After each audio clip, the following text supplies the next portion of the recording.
Hey folks, it's Saturday, and that means it's RPG time, and we're on Slayers this week. Hooray! Yay! He... Ooh-ha. Ingram's hair is blue again. Yes, it is. When we last left off, the party was on a ship, sailing back up towards the port near the library. They were a day or two into the trip when a big storm rolled in out of nowhere. And they saw, approaching them at fairly impressive speeds, a large black ship. And from the ship, suddenly several fireballs came scorching out of it and detonated around their ship. Thaboom! And that is where things begin. Okay, all overboard. Are they close enough for me to jump at the ship? Yeah, who the hell didn't see that coming? Let me double check the rules on jumping again. That is a very good question. A legitimate question. And here's my legitimate question. How many people are going to be there to stab him when he lands?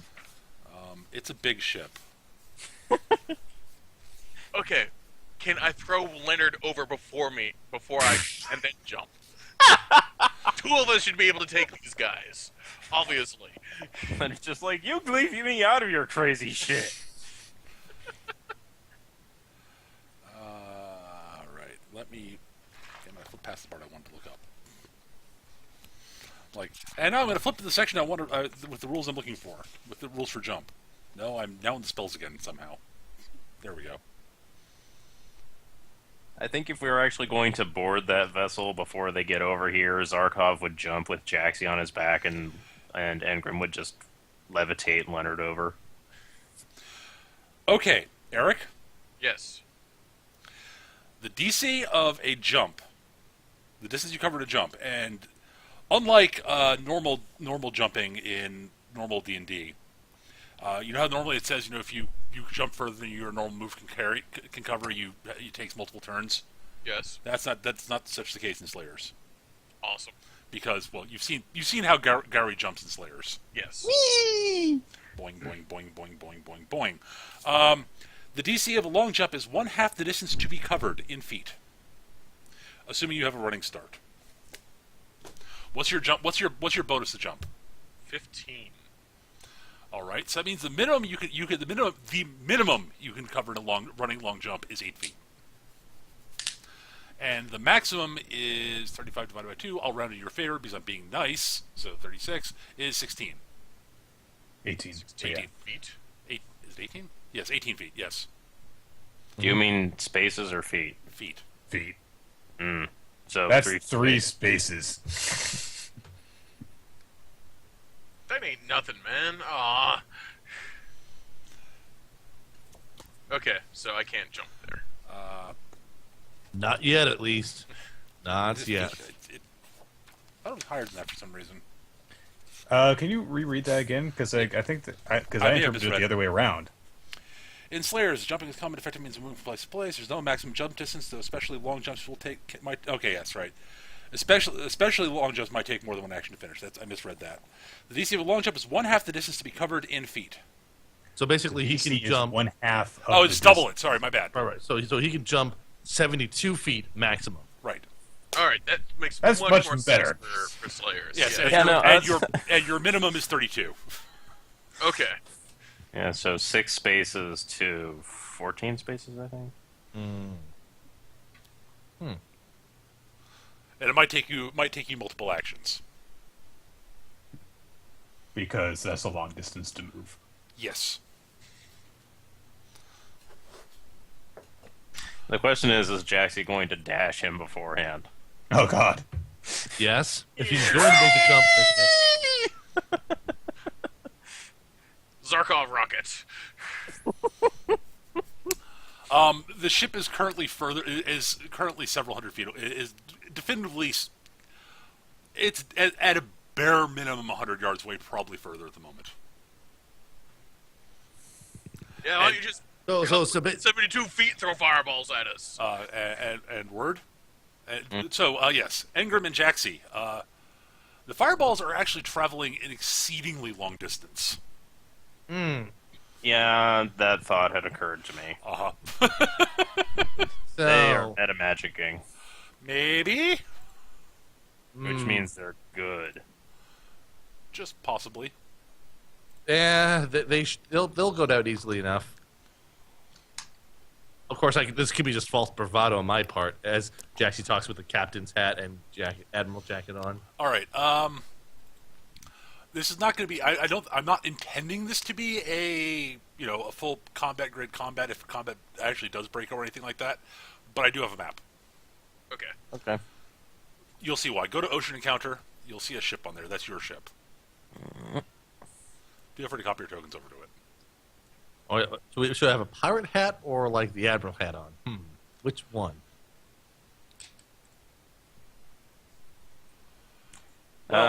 Be in theme with the captain. Well, okay. The ship is not a pirate ship, but the captain styles himself as a pirate.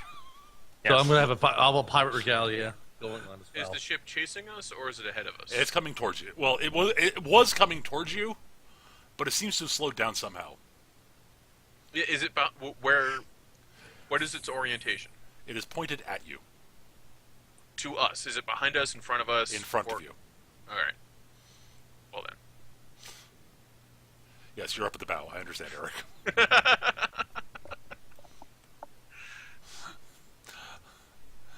My lack of surprise is Shouting Staggering. impotently into the wind. I don't think they can hear you. Never has stopped me before. No, it hasn't. yeah. Well, Zarko's voice does carry.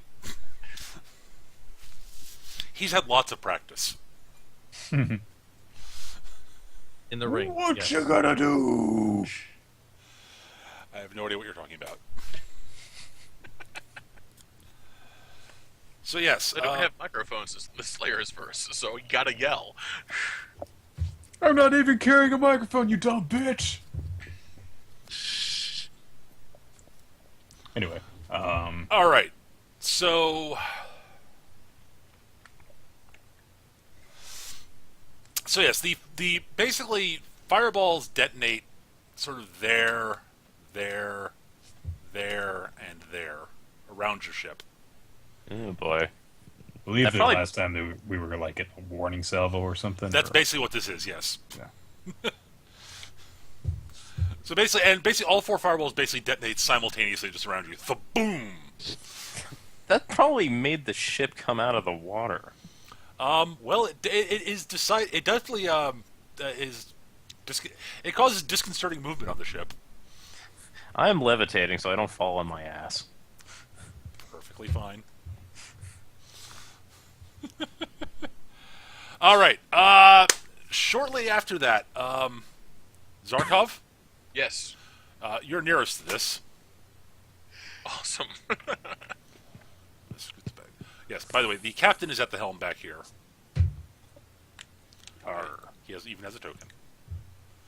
If you zoom in, you can sort of see some details. I found I actually had a repository of sort of OK tokens that look better up close than they do significantly better up close than they do at a distance. They Right. really do, yeah. So people watching can see them. All right. So up about here, that whole projection trick comes up again. The whole sort of the whole sort of projection of somebody talking to you thing, because it's a Slayer's trope, and it's a spell. So hey, Yes, it is. yes, standing sort of directly in front of you, Eric, is the image, a roughly, you'd guess, 20-foot tall image of a wolf man wearing sort of sorcerer's robes with a big hood pulled over his head, so you can see his black snout sticking out from there, but you really can't make out his eyes other than the sort of gleam of red in there, sort of glints of red off of his eyes. Holding a large, gnarled black staff with a huge red gem at the top of it. I believe I mentioned this actually in the last session also, now I think about it. Yeah. So Good to standing have a there reminder. and looks at it and says, I believe you all have. Sorry, that's phrasing this wrong. I believe you are in possession of something that I greatly desire. If you value your lives and the ship that you are on, you will stand down and turn it over to me. If not, I throw something heavy at him. it passes right through the projection. That's cheating!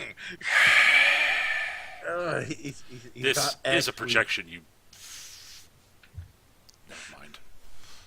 Projection or not, you come down here and you fight me. I don't care if you're 20 feet tall. It's not the scale. It's magic. I'm gonna make a projection larger in front of Zarkov of myself. Okay. Yeah, go get him. Go get him, Ingram. Why didn't you use this power before? Useful.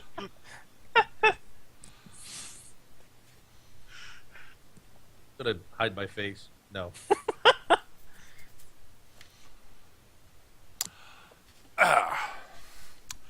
He says, "I do believe you all have been fairly enterprising in your quests so far, and have proven to be very resourceful.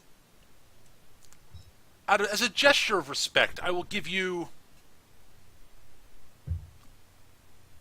half an hour to talk it over and decide what you want to do. In the meantime," he raises the staff up in the air and slams it down, and you sort of hear a sort of loud clacking noise. And the sea stops. Ooh, that's a neat trick. And the sails sort of stop mid flutter, in the wind and such. The wind doesn't seem to be blowing. The clouds are no longer moving. The crew on the ship is not moving. They're sort of just standing there, kind of like statues. Oh, time I is- know what he just did. Yeah, Yes, you do. stop time. And with that, the projection vanishes. Well, my suspicion What gets is that me is that that's a white magic spell. not everyone that uses white magic is essentially good. I'm going I'm to more pick, concerned I'm about the going to fact pick that up he like brands himself a sorcerer, and yet he's capable of such a spell of white magic. I'm going Anyway. to pick up something small, and I'm going to toss it over the side of the ship. Yeah, I had that same idea. All right, so Well- you pick up something small, carry it to the side of the ship, or do you throw it? I throw it. All right, the second it leaves your hand, it stops midair. Okay. Jackie walks over, pokes at the thing. I'm going to levitate off the ship and just go around and just kick the water surface. Not much happens, really. Your foot sort of goes through it, but, leaving actually kind of a divot. Ingram starts drawing faces in the water. So, I think we can infer what he wants, but he, never specifically stated. But I'll tell you something. This is kind of freaking me out. it's magic. It shouldn't freak you out that much. Wonder if I can walk on water. It may not be a good idea because I'm pretty sure he could turn off this effect at any time if he sees you walking away from the deal. Probably just It's a good point. I go get a rope. it's not gonna help. All right, so you get a rope, Eric, sure. I tie it around my waist. Okay. And I tie it to the railing of the boat, and I lower it down to the water. Can I walk on the water? So you go down to the water, Yes. you start sinking. Oh, that's not fun at all. This guy sucks. I would haul myself back. Anything that you touch can be displaced as well. Mm-hmm. I mean, you can do some really interesting things. I mean, like, I just toss something up in the air. It just hovers there. Yeah, See, so that's you- kind of cool, right? That's kind of You- cool. You could do that for a whole bunch of them, maybe, but yeah. A whole Huh. bunch of them, you say? All Okay, right. I'm going to gather up a bunch of arrows. I'm just going to start shooting them at the ship. I saw this coming, actually. Yeah, I had a feeling this is coming too. I didn't. Yeah, it's like, so as soon as as soon as it unfreezes, well, we effectively have an Okay, army let's discuss what we're gonna do. Don't buy me. Okay, I need to do one last science for this. Feel I'm just free. going to shoot some freeze bullets at the water. Do they stop in midair as well? Sorry, what were you doing? I'm shooting some freeze bullets at the water. Do they stop in midair as well? The spell effects? Yes. So my spells keep going then. Yes, they do.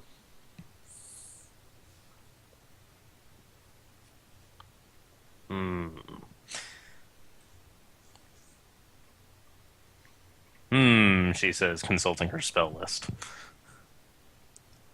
So, there's one thing that I can think of while we're doing this. I don't think that they are going to have a very easy time of recovering the item if they actually sink our ship with fire and stuff. Right, so they're probably not, unless they have a way of easily negotiating underwater, you know. Which is that possible. That would be Ray Wing. What? There's a spell that basically lets you make a bubble underwater. It's basically a souped-up levitation. Well, My point is, though, that maybe they'll actually try and board, so... right. So you're talking about using deception to bring the villains closer to us? I don't know how I feel about that. Except it does mean I get to punch things. Yes, I mean, again, the plan here is we're not going to give them what they want. That's Well, even Oh, if we do, no. even if they do board us, and even if we do actually cooperate and hand it over, then there's no saying that they won't kill us, because, you know, duh. Because villains, right. Engram is going to examine her sword. Okay.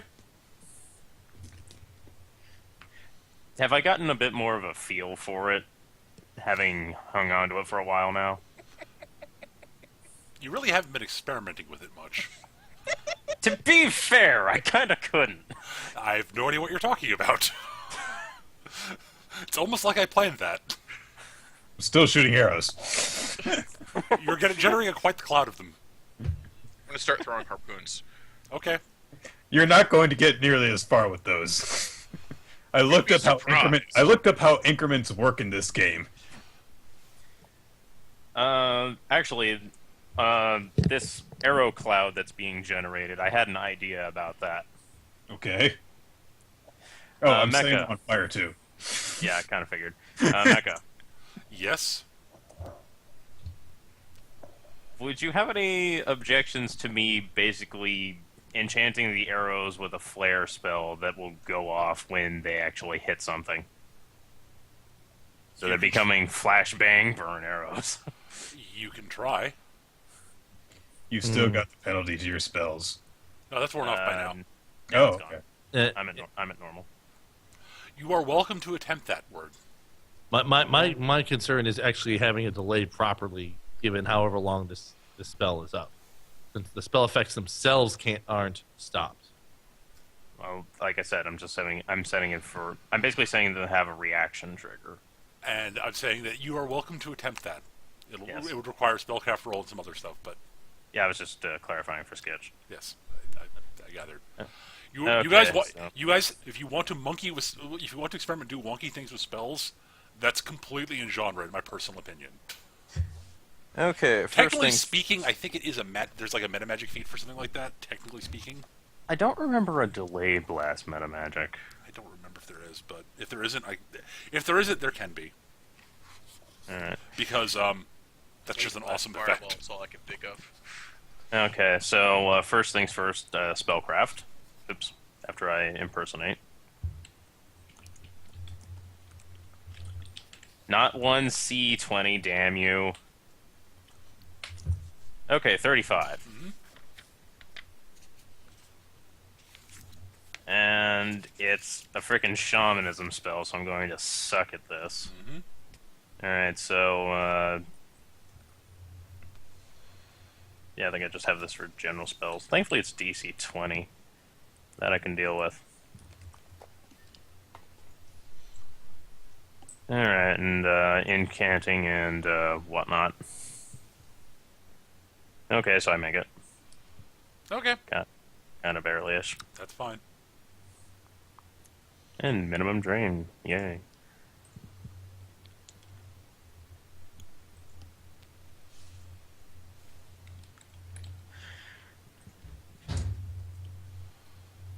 And so the saves on those will be 18, apparently. Alright. Having done that, I don't feel like going white again if I can avoid it. I can't imagine why. Damn it! Just really want to be able to walk on the water so I can run over to the other boat and start cracking heads. Well, I imagine that having time stuff would actually make swimming very difficult.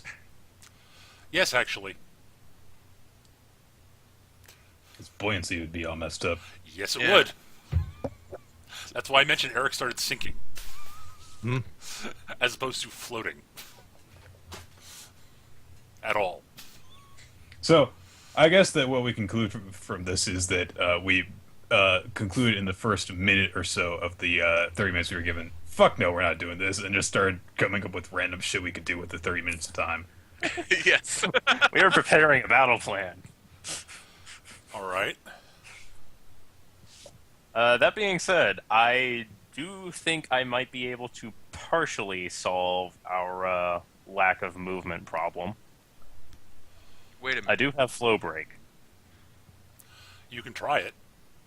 I'm not going to try it now because that's going to be like, oh, you're trying to do that? Well, we're just going to attack you now then. That seems to be tipping the hand a bit early. If I tie a grappling hook to a rope, can I throw it to the other ship? Can you throw it that far? I don't think I you can think throw it's- it that far, Eric. Yeah, that's a bit too. That's a ship too far. Yeah, I specifically looked this up. Thrown weapons take a much bigger penalty for going beyond their intended range than shot. Right. And it's like it's impossible to have to go a certain distance, basically. I have a longbow, so I can, in theory, hit anything that's like 1,000 feet away. It would be really hard to, but I'm just trying to hit the ship with burning arrows. So, whatever. If we tied a rope to the arrow, could you hit the boat with it now? And then I can climb over and start cracking heads? No, I can't hit it because the arrows stop in midair.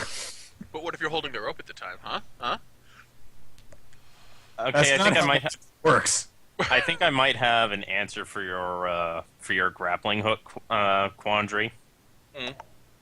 I have the force push spell, Yeah, so you I can- might be able to just kind of make something of a magical pneumatic cannon and fire it over. Hmm. I mean, you guys are welcome to try that. I'm just kind of defiantly shooting random shit. Yeah, I'm I not really- gathered. yeah, I'm not really able to do much with regards to that, but other than evaluate the Maybe- scene. We could fly Jaxie overhead and have him flare arrow the boat.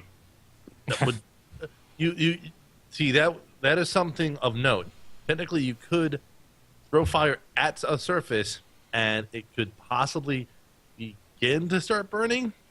But it wouldn't actually ignite until after the time stop is unfrozen. Furthermore, Well, if we head over there, Set a time wait a bomb. minute, we can fly over there.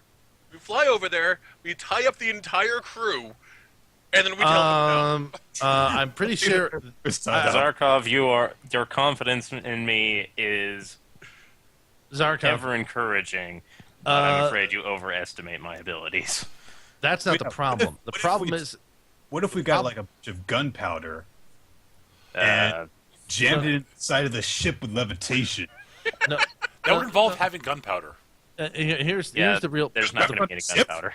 The No, problem. people I don't s- use gunpowder on ships where you are. Oh, Yeah. fine.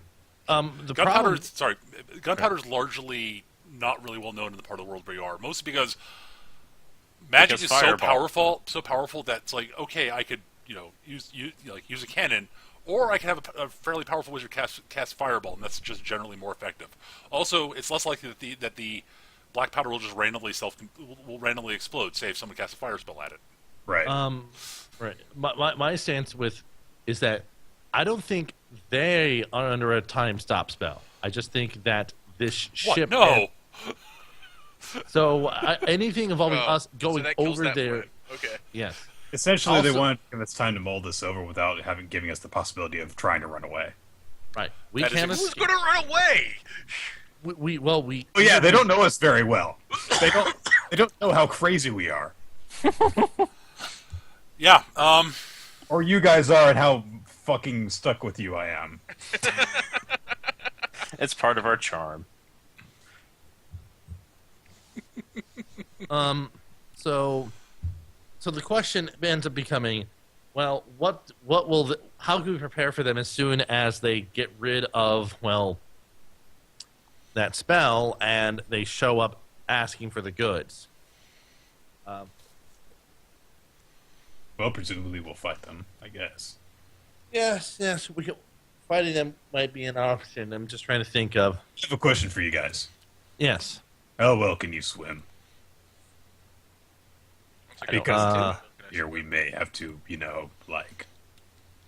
try not to drown. Well, I can fly, so Oh, good for you. I could carry you. I don't know. I'm okay. I could do it. I mean, not the Okay, best. so we'll be good if it comes to that, I guess. let's see how well I can swim. Strength check. No modifiers. I can probably swim better than Jaxie. You Swimming being is terrible in D&D, by the way. you Because being you a- don't get armor check penalties. You get penalties for how much gear you're carrying. But Uh, I will note that I'm not actually making you track encumbrance, and none of you are wearing armor. yeah. I'm wearing armor. Are you? I wear leather. Yeah, whatever. I wear leather bracers or whatever. Because slayers. Zenith does bring up an interesting point. I'm gonna freeze breath of the water, see how it reacts. Not much actually seems to happen. Right, because it wouldn't freeze until after time stop is unfrozen because the act of freezing takes time. I was more interested in is my freeze breath, given that it's not magical, does that get stopped? It is sort of technically kind of magical, actually, all things considered. It's pseudo magic. Yeah. Okay.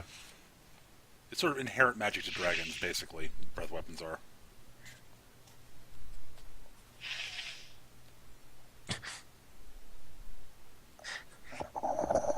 Raxus, while that's an entertaining sentence, I really don't picture Leonard as a shark wrangler.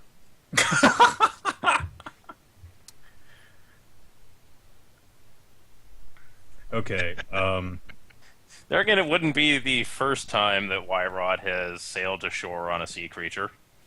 that's true. Technically, you weren't riding on a sea creature when you went flying No, I was ashore. just kind of like going alongside Chris, basically. Yeah. But everyone was just like, "Oh, Victor rides a shark into shore." There's nothing wrong with that. Yeah, anyway, but I guess for me, giving us an hour to plan to come up with an answer doesn't really give us much time to do much. Well, it doesn't really allow us to do much else because we're stuck on a ship. we're stuck on a ship and we can't even swim away because swimming isn't even an option while time stop is enabled. That is correct. I mean, technically, if we wanted to, we could have had Ingram slowly carry us one by one to shore. But I that's think they would have stopped it and started shooting us down. Yeah, you guys aren't really that near shore either. Yeah. You're probably Where- you're probably more than an hour's flight from shore. I'll put it that My way. question is, where's the item in question at the moment? Ingram's got it. Okay, I wasn't sure whether we had it stowed away somewhere or whether it was still in inventory. It's on my back. Well, Interesting.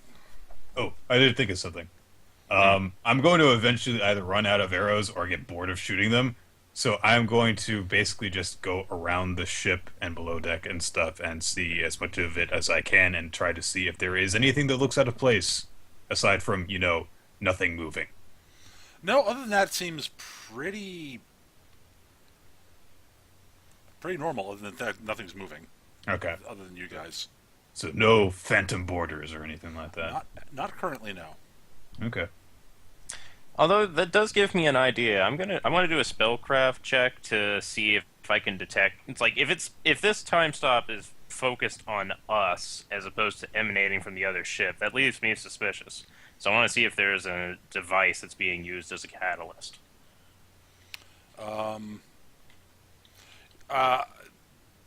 Honestly, well, you have to remember, the other ship's not moving either, so the other ship isn't moving, I should say. You can't tell what anyone on board is. They're a bit too far away to really make that out from where you are.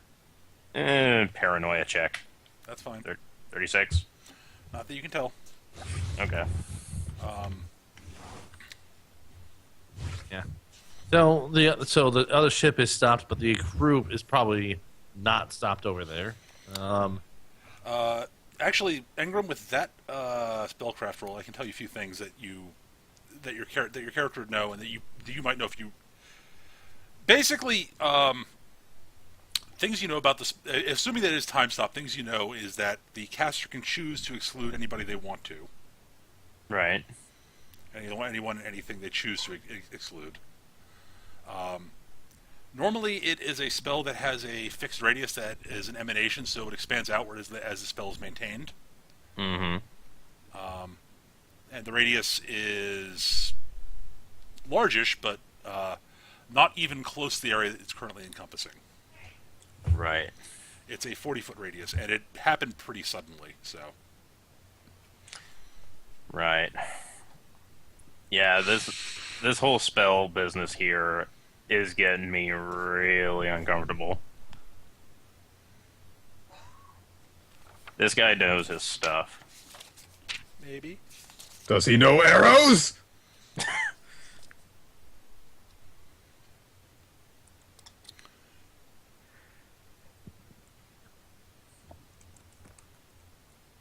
Okay, I'm working out the math on exactly how many times this has been enlarged for my own sake.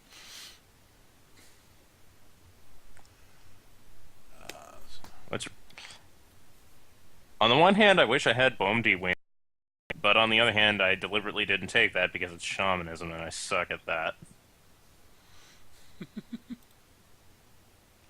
Because if I had that, we might be able to actually stage a breakaway.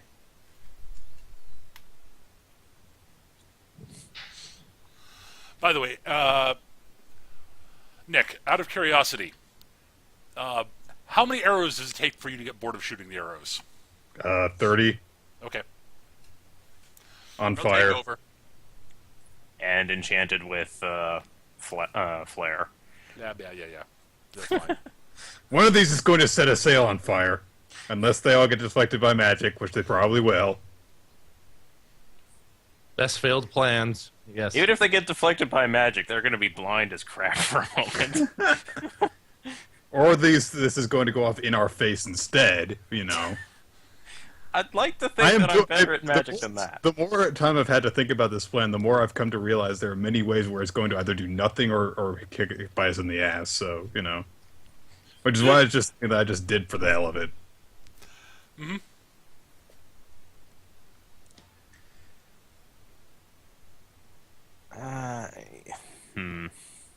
I think eventually I'm just going to end up like leaning against the mass board.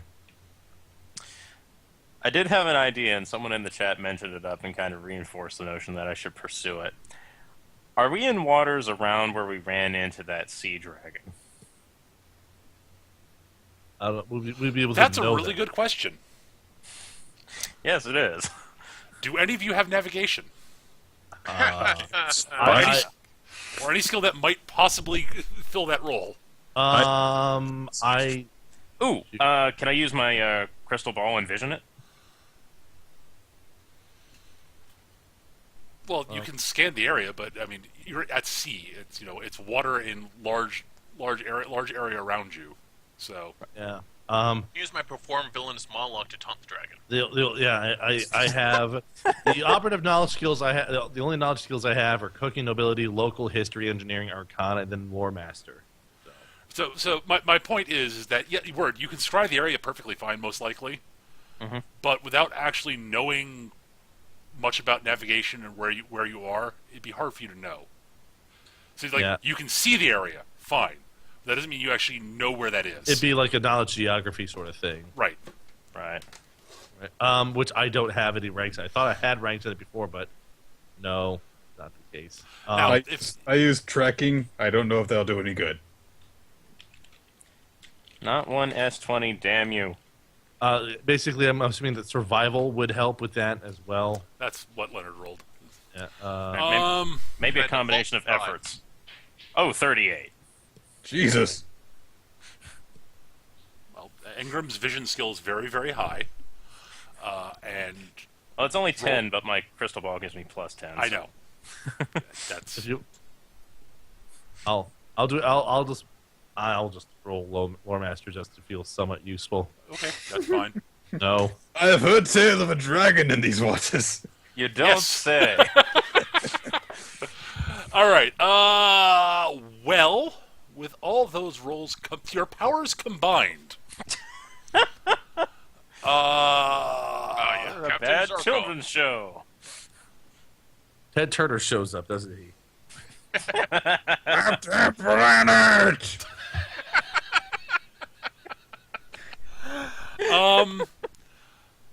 I would say that it is not outside the realm of possibility that you're in the general vicinity of where you ran into the dragon. No, you are. You cannot be certain that you are in that area, but given how long you've been sailing,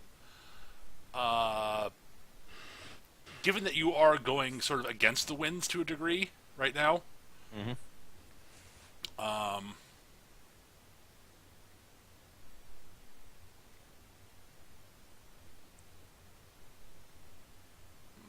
you probably aren't.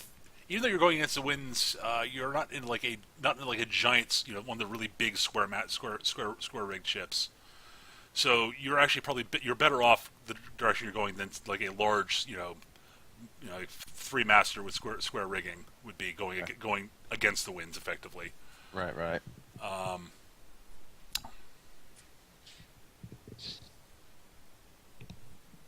So it's actually, it's given the amount of time you've been traveling, your ability to scry the area, you can sort of see roughly, you can see some coastline with scrying, so you have some idea of what the coastline is.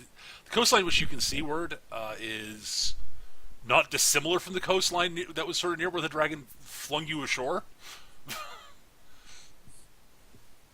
But there weren't a lot of sort of distinguishing characteristics of that area either. Beyond there was a beach ship there for a while. Of course, There were on that ship. trees inland. Yeah, right. There was a beach ship on that shore when you landed there. Admittedly, that was the ship you're on right now, so that's not helpful. But yeah, it could be. Is there a crater on the shore? Because I remember that the ship kind of landed on the shore.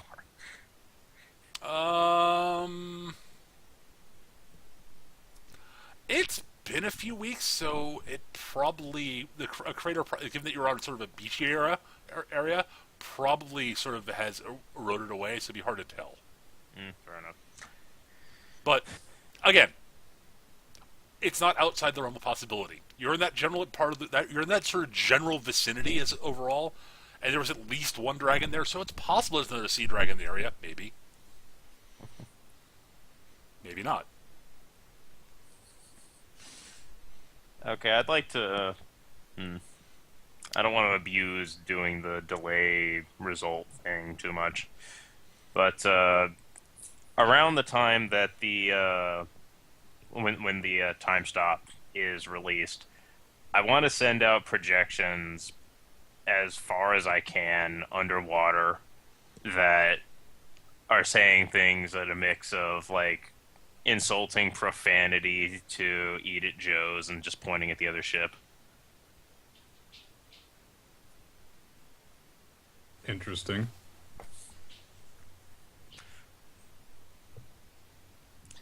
All right,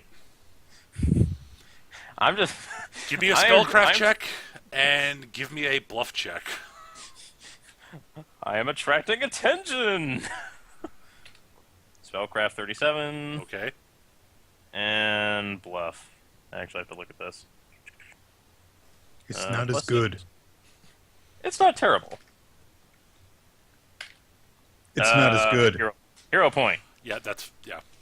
Oh, confound it. 26. Does the hero point trigger on the 10? Yeah. Yes. Oh, it It's does? Oh, so it's 26. Yeah. Okay.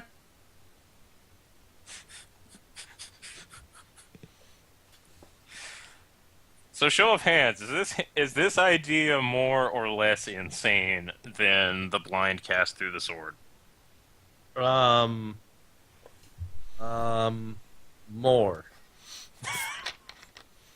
I aim to please. I'm not. Well, So, Word, I want you to go over again exactly what you were doing with that. I just want to get a feel. So, you were casting Alright. multiple projections, you said?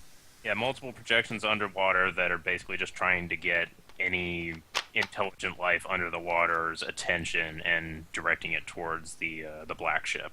Okay. So Preferably noted. pissed off.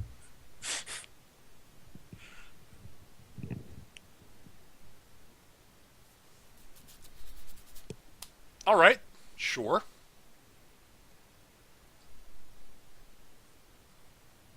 All right. Is there anything else you guys want to do before I move things forward? I can't think of much I could do. So You're welcome yeah. to suggest ideas too. I mean, that's that's what I'm saying. I can't even think of something to suggest. All I can think of is throwing dash once the time stop goes down, so we're ready. That's all I've got as far as your skill set. Unless you want to cook something particularly sticky, so we can fire it over there or something. I wouldn't be able to cook it.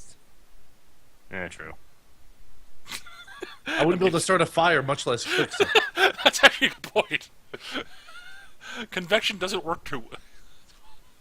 In fact, no heating method works. Yeah, pretty much. Or Unless you're cooling. holding the thing you're heating, which seems counterproductive.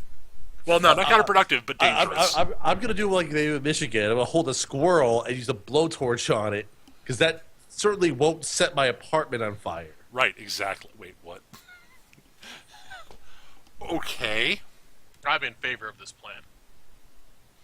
I just gotta say, poor squirrel. What the hell? All right, so Squirrel's a jerk. So, your plan is you're just going to wait for the time to run out at this point, other than the things you've already done. Is Pretty much. okay, that's fine.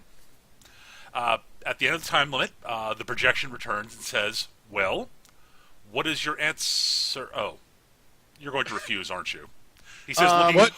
No. looking pointedly at the cloud of arrows that are... All right, at this point, I want to taunt the projection, actually doing a taunt Go for it. as an attack. Go for it. Essentially, I'm saying. Come over here and say that. I'm insinuating how he could not have figured this out in the course of the past hour. And also, why would he give anyone an hour to come up with such a simple answer? And then, see here. Wow, that's awful. I would, even though I know it's not really prudent. I'm going to hero point that just That's for the fine. sake. Oh, damn it!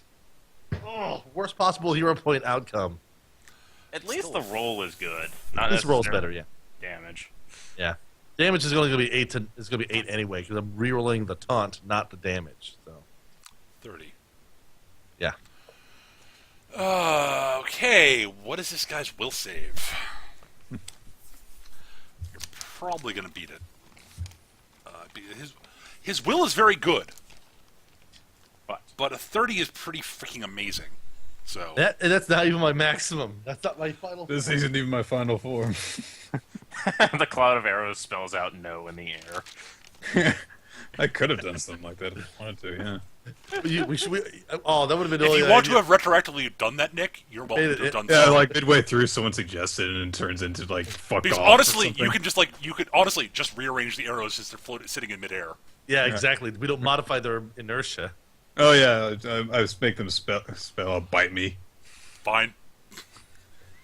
I'm okay with that. I'll roll a taunt check for that. Like, we'll roll a unified taunt check for that. Which hurts more, the arrows or the burn? Depends on if the arrows hit. All right. Well, Jaxie, he turns, looks at you, glares. I'm not going to bother rolling his will save. I'm going to assume you did the damage. But he sort of gives you a look of, I'm going to remember that. Very Also, well. You smell bad. So noted. I'm just saying, for someone as smart as you, At which should have point come up with a better plan than this.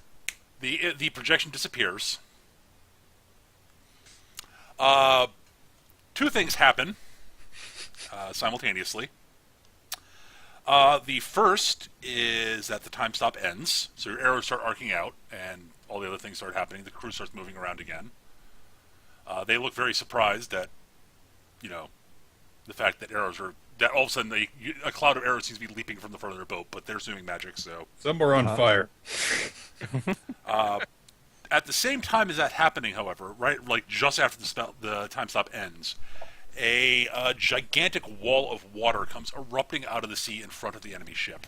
I figured. Yeah. Cheaters. Oh, snap. I just realized something I should be doing. I'm going to put up a defense barrier in front of, the group. That's fine. I just remembered. It's like, oh, right, magic's going to be incoming. I should do something about that. Yes. And as a side word, both you and Jaxie are pretty sure that's probably the I think the name of the spell is Water Blast. I was just looking it up earlier. I was actually looking this up before we actually started. Assuming we do something similarly ridiculous. No, a Sea Blast. That's what the spell is. Yep. Well, Jaxie is sort of talking to the people in the deck and sort of alerting them as to what is happening in terms of the So other the arrows ship. go arcing through the water, and the flames go out. The flare spells do detonate. There's an amazing light show that goes on outside on the other side of the wall of water, which you can't see that well, although you see flashes of light through the water. It looks like a disco from this side. Yeah. And then the wall comes crashing back. The wall comes crashing back down, and a big wave comes sort of rolling towards your ship from the crashing down, the wall water coming crashing down. Rise for impact! That would probably be a good idea for anybody who's not levitating. I have a rain jacket and an umbrella now for some reason. An umbrella hat for right now. I'm just wondering, it's still in motion. I don't think turning it to ice would be a good idea. I don't think that would stop it. It's Unless you turned a lot of the water into ice. Yeah. Yeah. Yeah, your ability to turn things into ice is impressive, but you're talking Not about the that ocean impressive. here. Right. Yes, you can create chunks of ice in the wave coming towards the ship. That won't be bad for the ship. Yeah, no, I was like, I can stop that. I can make it. Wait, no, I can't. Hooray! I created mini icebergs that are being flung at our ship. Wait, that's bad. Yeah, I'm casting. Ooh, nice. Ooh, good cast. Dash. All right, you guys are all dashed. Dash and yeah, let's I'll dash some of the crew as well because why not? Why not? Yes. Exactly. The captain is currently saying, "Are we going to run for that? Run for? Or you? What do you guys want to do? Ramming speed! Are No! you daft? They outmass us by like 2 to 1. Also, ramming speed towards a wave like that is not a good idea. Yeah, he's actually. Yeah. They have Actually, square turning sails, into right? the wave is a good idea. Yes, they have square sails And we've got triangle, and the wind is with us or against us. against you.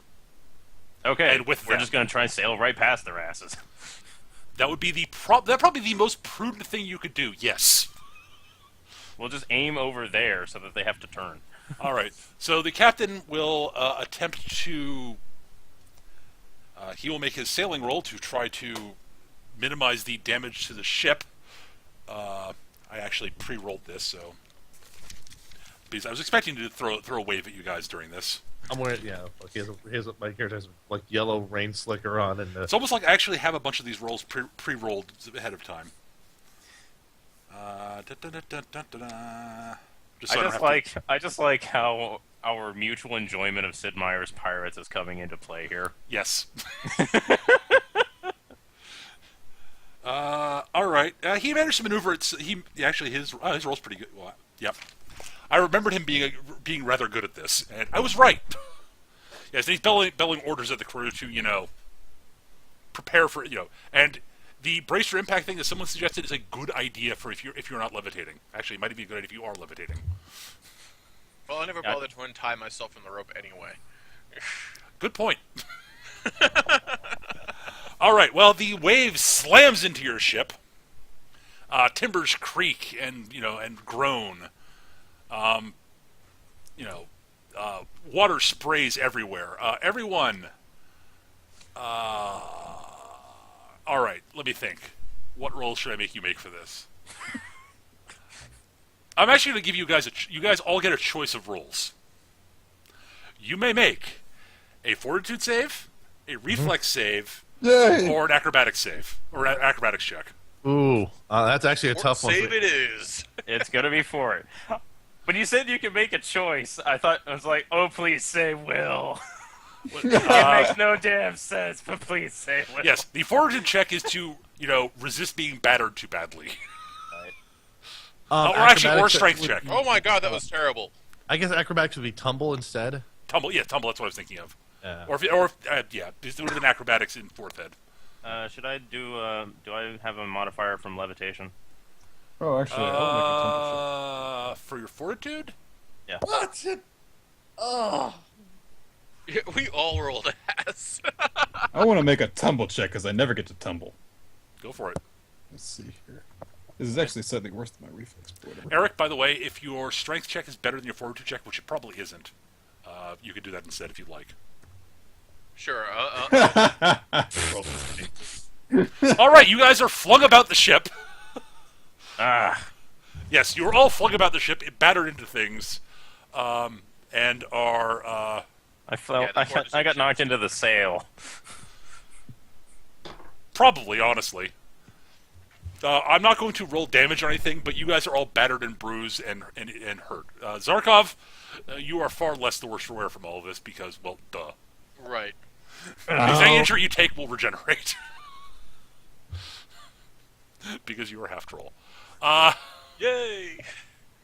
But you are all scattered about the Actually, let's see. If you guys are standing roughly where you are, yeah, Ingram, you end up in the sail in the foremast. Yeah, you basically are turning. You basically are sort of sailing it like in a curve like this because you're trying to sail around, like past the ship. Mm-hmm. So Leonard, you are slammed back into the mast. I was holding on to the mast, so Yeah, well. I hit my head against it. Well, basically, you lose your footing, tumble about a bit, and then slam back into the mast, basically. As the It's ship okay. goes up and down. I'm safely next to a handhold. Oh, I got torn away from my handhold. Ow! Yeah, kinda, actually. Jaxie, you go skittering across the deck and slam into a gunnel. Zarkov, you go flying back and into the thingy. That's sort of the entrance down below decks. You leave a slightly Zarkov-shaped dent in the wood wall. Not like a massive. Back to where I was. Well, the ship is sort of pitching about violently at this point because you just went over a very large wave. All right. All right. Now other things start happening. This is a little while has passed. Everyone can give me a spot check. Oh, God. Aha! I rolled a 15. Zarkov rolled a 24, though. I've got water and sail in my eyes. Yeah, kind of actually. Zarkov. Yeah. As you were stumbling about, looking about, you see multiple very large shapes, dark shapes under the surface of the water, milling about, moving about very quickly. We've got whales or sharks or dragons or something underwater. We should yell at them to go and get I yell at them to go and get the other ship. It is entirely possible that Ingram's plan might have succeeded a bit better than she thought it might. In true Slayer's fashion. I am going to take out some rope, and I actually have this as a skill. Excellent. I'm going to use rope. All right. I'm going to tie myself to Ingram with about 20 feet of give, I think. Okay. This isn't the time for fishing, and you're not good bait. I just kind of look at her.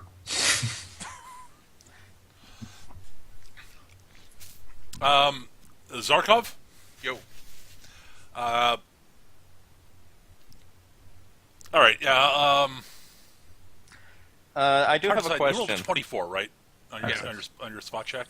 Yeah. All right. Yeah, it was good enough to see them, to see all the forms. You don't have a good count on the number though, because they're moving about pretty quickly. Mecca, Yes.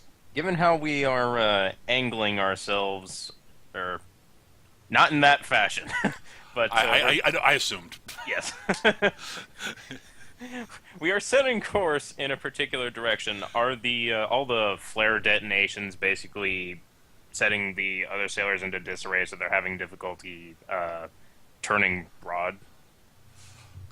Let's make another perception check. You're not entirely. Well, actually, yeah, give me a spot check. Word. You can't really tell. I'm up here. Do I get a bonus? Maybe I'll give you +2. Sure, plus the circumstance. All right. 20. Not bad. Honestly, their ship is. Well, their ship is closer now.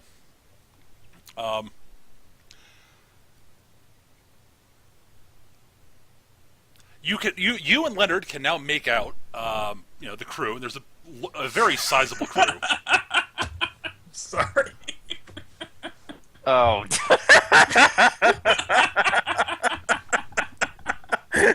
I'm sorry, it was the way you paused. Not now. Not now. Later. Right. I'm trying to figure out what are you talking. Oh, Took me a second, but yeah. Oh my god, I'm 12. it's like Anyway. that took a lot. That took longer for me to register with me than it probably should have in some ways. After it was pointed out, the two of you can see on the other ship the crew. Many of whom are stumbling about, kind of like they're dazed and sort of having trouble seeing. You can see the tall, gaunt. Wrong ship. Wrong shipping. Finally!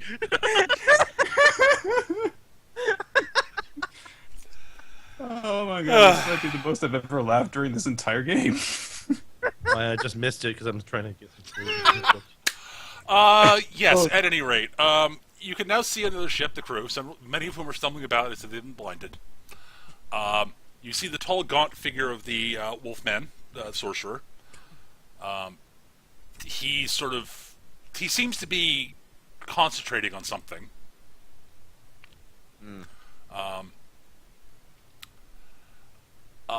The interesting thing of note is that you can sort of see on the on the rear deck where the wheel is.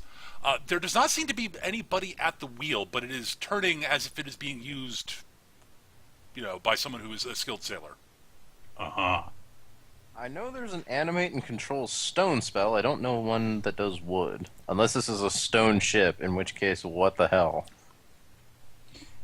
But okay, so it was a cool idea to throw them off of us, but Well, actually, they're not maneuvering as well as they could be because the crew is. You can steering the ship is important, but also trimming the sails correctly for the turn is kind of important. fair enough. All right. So they're not maneuvering at top ability.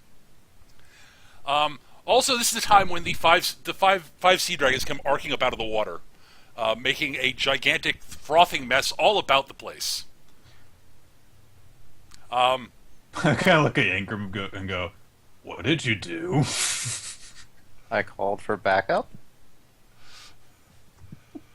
Yes, strike down the villains, my vile reptilian minions. No, wait, sorry. Well... Oh wait, sorry, I was back in heal mode. The dragons do not seem to be particularly discriminate about what they're going after. Do or don't That seem way. to. Do not seem to be. That way. Right. Okay. Here's the thing. Super badass sorcerer. I'm not chill with that. Angry dragons. We've done that before. I am fine with this. You dealt with angry dragon. I'm gonna yell at the crew to get us the fuck out of here. All right. At this point, I'm going to. What I want you guys to do is tell me how you are helping get you guys out of the situation you are currently in. Whatever suggestions you have things that you could help with on the ship, even though you're not particularly trained sailors, feel free to give me suggestions. Because this is a situation that's going to take. This is an all hands on deck situation. Let's put it that way. Right. Okay, I got 2 ideas, and I'll run both of them past you to see what you think of them. Okay. Okay, idea 1. I use my crystal ball to cipher where an obstacle or dragon is going to be so I can tell the ship where to not be. Okay. Idea 2 is to use projection and try to diplomance the dragons into not attacking us. Which do you want to try? Oh, geez, what's happening?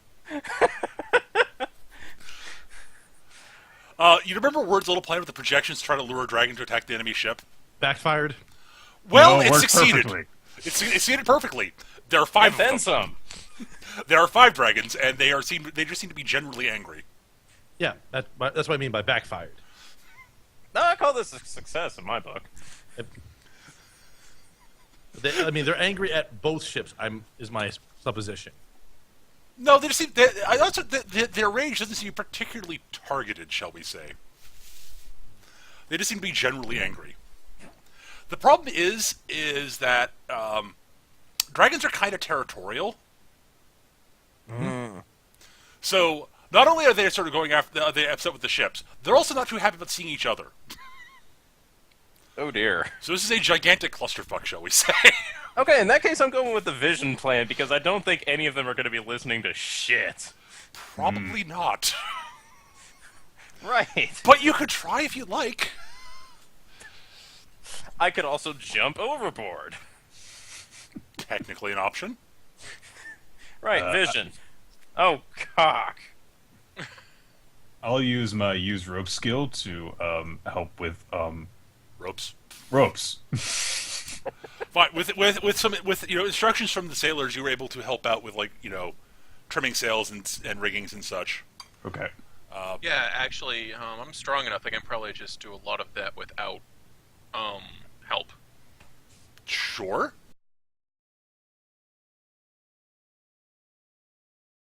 Rope check, Zarkov, strength check, or another skill that's based on strength that you think would be useful for this situation. I wish I still had a hero point. Well, you think you see a path that will be useful. Actually, climb. Go for it. Yes, climbing up about in the riggings and doing stuff. Brilliant. Go for it. Where is my climb skill? There it is. I'm almost debating. It's like, does knowledge engineering help at all in this context? It might. Could be. Also, do any of the dragons look familiar? They look like sea dragons. They look mostly the same. I remember one of them had a scar on its eye. You've only seen one, and it did have a scar. You did scar it. That's correct. I remember that now. You're right. You did injure it. Spot check. Sure. You can do a spot check. Yeah. Oh dear. 14? You can't see. You can't tell. No. Yeah, as the person who shot it, 2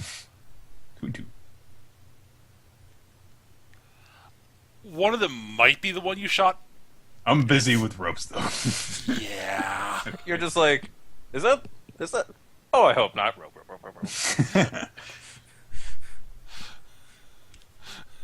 How far we get before we sink? All right. While all this is going on, there are a flurry of spells being cast from the other ship at this point because, duh. I made distractions. You did, yes.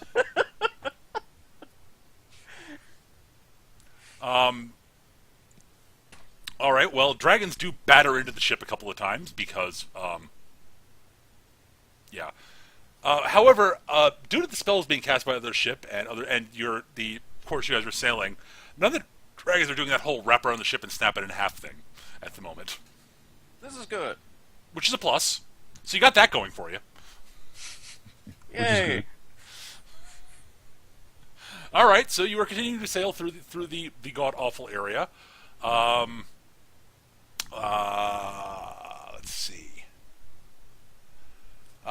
You notice that the people who are casting spells from their ship have switched away from fireballs and have switched over to digger bolts because Because duh. yeah, Sea dragons. yeah.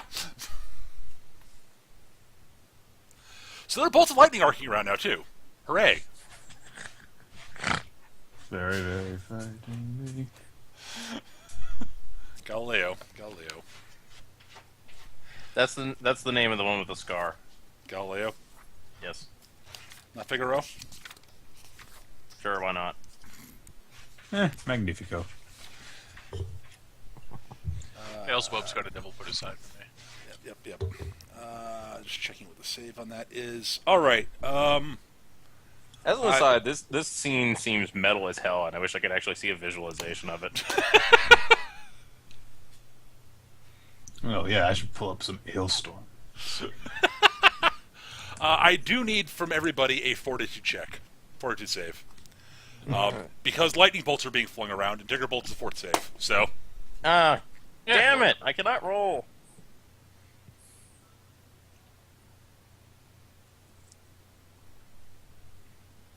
Where is it? all right. Well, so far, Zarkov, you are mostly fine. Jaxie and Engram, you are both currently comically electrocuted, as is Leonard. I like to imagine that the rope between us is just emitting.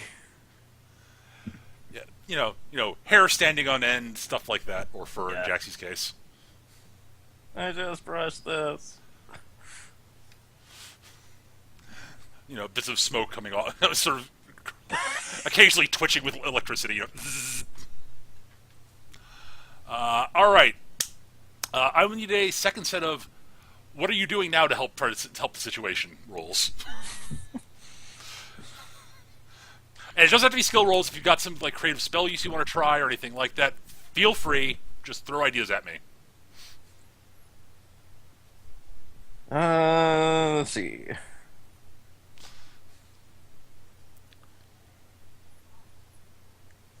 I don't suppose any of the dragons are particularly close to us.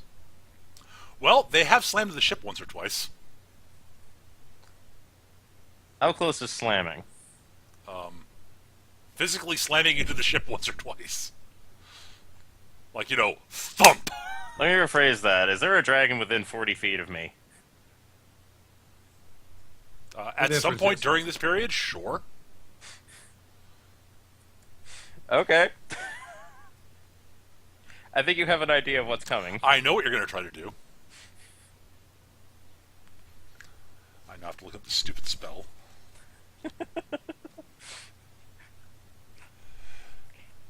Let's try dominating a dragon. Oh god. Oh my... I rolled terrible. Control? Okay, I controlled. Yay. That being said, holy crap, this is taking a lot out of me. 16 drains. Ugh. Whatever idea you have, Jaxie's probably going to think is a bad one. All right.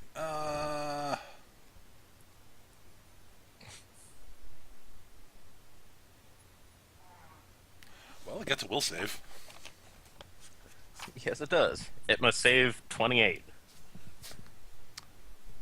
I gotta look up what the freaking what the sea dragon saving throws are now. Probably good. Now, the first thing I looked up to see what the what type of spell that was, and it was sorcery. Well, all right. Oh, geez, that's a great thing to waste a 20 on, just a hypothetical roll here. Well, what do you want to try taunting? I mean, I wasn't trying to taunt anything. I was just trying to see what the difference in the will save would have been if I was trying to taunt someone. It's like 28 versus 40. So on the plus side, since it's a sorcery spell, you get to ignore its spell resistance. Ooh. Spell resistance mostly only works against common spells, and domination is not a common spell; it's just pure sorcery. So, Yes, it is.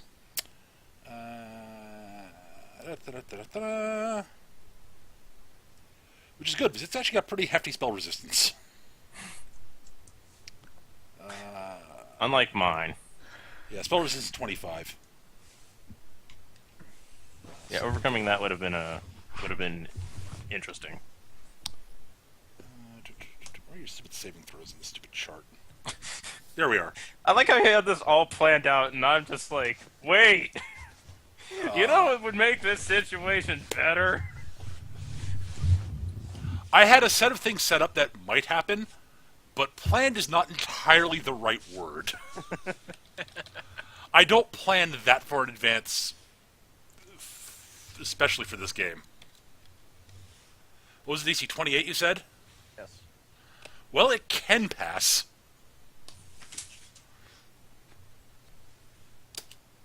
It doesn't. You've dominated a dragon. Congratulations. Excellent.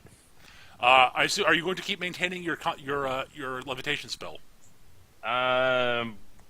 Given that this is going to be far more entertaining, no. Okay, So, because you yeah. can maintain more than one concentration spell at a time. It's just harder. Yeah, and I don't feel like potentially screwing up both at the same time. Why not? Because I am not an idiot. I may be crazy, but I'm not stupid. The Jackie Chan answer. Yes. Jackie, are you ever afraid doing all those crazy stunts?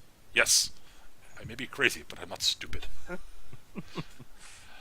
All right. So you have a dominated dragon word. What do you Yes, want I to do. do with it? The question that immediately comes to mind is, how many dragons are on us and how many are at the other ship? That's an interesting question because, again, it's sort of hard to tell. It varies from time to time. Okay, then I will just say that this dragon is going to become my personal honor guard for this voyage. It's going to just deflect any dragons that get close, and if that other ship starts getting sassy, it's going to go over there instead. Okay, that's fine. You've reduced the number of, you would now have a dragon escort for a while. As an aside, while technically it doesn't get like will save to break, at some point it will break free. I'm just warning you this word. That's totally fine. We'll probably be long gone by then. You can hope. Yeah. Then I'm casting it again. We'll see about that. So there's my contribution. If there's another dragon on us, I'm going to hit it. All right, so that's what that's what Engram's doing. Zarkov, what are you doing? You know what? I'm not sure there's much I can do. Okay. I could try to ride a dragon over to the ship and punch people. No. Honestly, okay, Eric, I'm going to Yes? tell you. I'm going to say this, but that I don't want you to do what I think you're going to do. What I'm going to say is technically might be possible. Your ships are close enough, and there are enough dragons between the two of them that it is theoretically possible that over a couple of rounds you might be able to do several jump checks. You jump between dragons and get to the ship. That is so incredibly awesome. I have to do it. New orders to dragon. Get in Eric, Zarkov's way. I'm begging you not to do it. Hey, okay. I'm saying technically it's possible. The problem is that we'll dump you on another ship. It basically means you are basically toast. I know, but it's so incredibly awesome. How about this? This is the way it happens. Zarkov sees the dragons line up in such a way that he knows he can make it, and then once Engram dominates the dragon, it gets out of the right path. Thumbs up. All right. That means the closest dragon is no longer in position. So we No, can't put even. it back!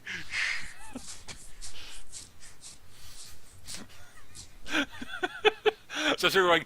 So well, actually, there are five, kind of basically like five dragons sort of between you and the other ship. It's actually probably possible to do that.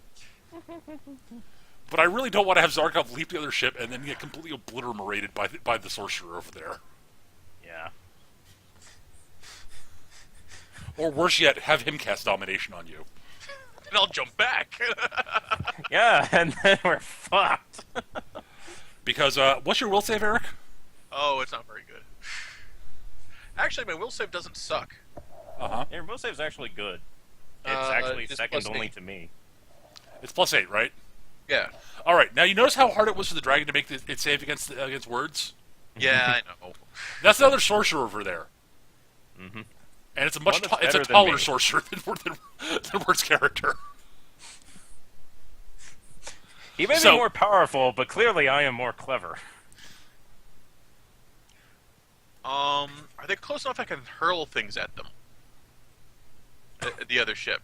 Why don't we just throw a barrel at them? Probably not with any accuracy, but if you're sort of lobbing things at the other ship, yeah, probably. Yeah, I'm going to I do mean, that. it's with a the big intention of target. making it more difficult Ooh. to coordinate. Tar burns, right? Yeah. Tar is used to patch ships.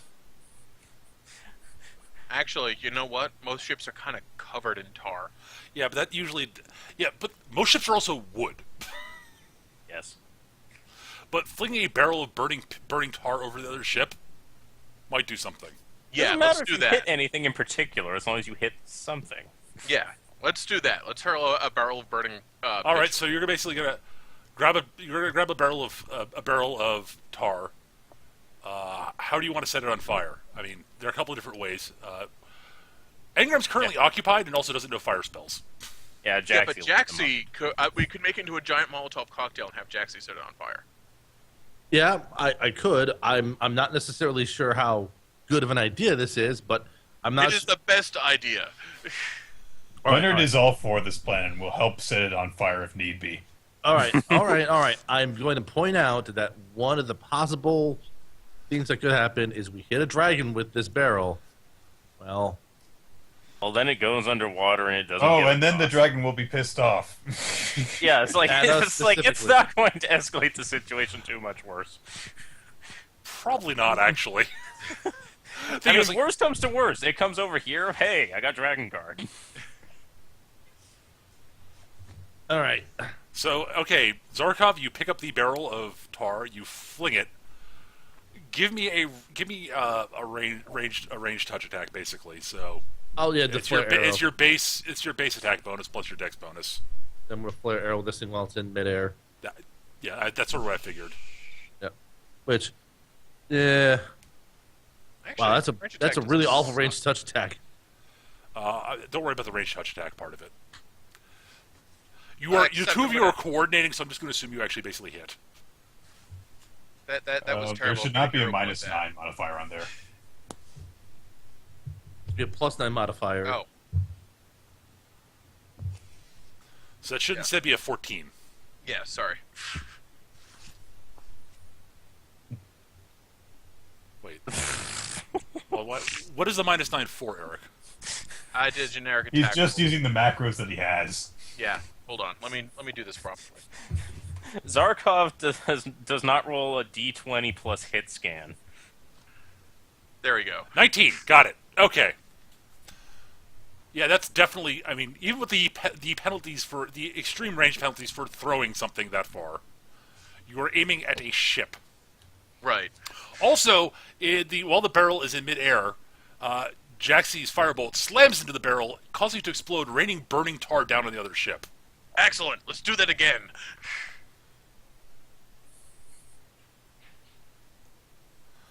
Again. Again. Next turn. I think we've all done our things. No, I haven't really done anything. nope. but, It's next turn to do something. If you've got something clever or fun you want to try, go right ahead. well, they already did the whole set the ship on fire thing. So, actually, I want to make a spot check. Does anyone important look like they're an eye shot over on that ship? You think you might be able to take a shot at the sorcerer? Be a hard I'm shot. going to take a shot at the sorcerer. Go for it. Just because I can. Alright, let's see. What is my actual attack bonus going to be with this? How far away are they? I hadn't decided on an actual range. Well, like, you know, at a... Is it normal or long range? I'm going to say it's... How many hundreds of feet away is it? It's no more than a football field away. Okay. It's probably less than that, though. Let's see here. It's okay. It is definitely less than a football field. It's probably somewhere between 100 and 200 feet, so somewhere in that range bracket. Alright, so, that'll this be a point. -2. Because you are now actually basically sort of passing. They're trying to turn in so they can try to catch you, but your ship is more I maneuverable. critted! Well, never mind. Roll damage. Roll to confirm. No, roll to confirm first. Yeah, absolutely. Roll to the 20. Your I weapon did becomes. Okay, no, you don't. You do not confirm the crit. Oh, it's like, Not What at this becomes- range. what becomes Vorpal abruptly in midair. But guess what? All right, I'm you've stuck it. dashed, You have. and I can't- You have. Take another shot. Sure, go for it. You get 3 shots this round, actually. I think Yeah, I get a third one after this. that one misses. That misses too. All right. Well, you have stuck an arrow into the sorcerer. Good enough for me. Thunk, ow. Actually, I will say this, Nick. Yeah. He was obviously concentrating on something, as I mentioned. Sweet! He stops.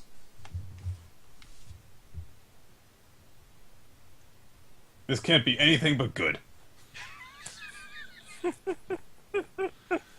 Okay, next... So, effectively, next opportunity for you guys to do things. Actually, he gets to do something now. Well, actually, it's next round of opportunity things. You guys can decide if there's anything clever you want to try doing. I kind of want to know how the situation develops before I decide on my next course of action. Okay, that's fine. Does a dragon try to eat us? Dragon actually, Terry! Word. Yeah, your action this round is basically commanding the dragon to fend off the other dragon. Okay.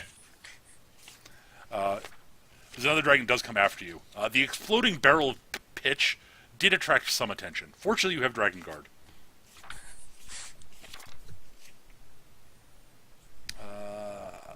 What spell does he want to cast? Well, his ship's currently covered in burning pitch. I think Aqua Create might be a good idea. I have no idea what you're talking about. That might not be a terrible idea.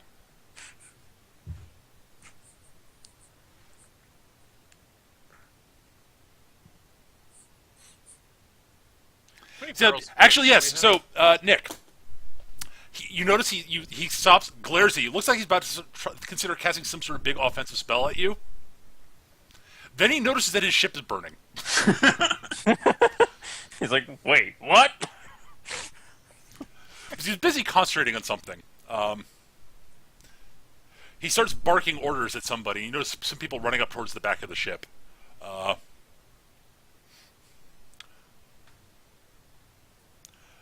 Almost as if he was actually, the one controlling the actual the wheel while this is all going on.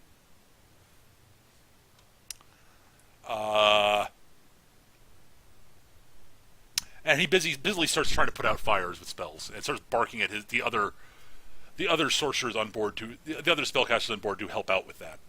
Alright. I'm gonna shoot 3 more arrows at him. That's fine. That's your plan for the round.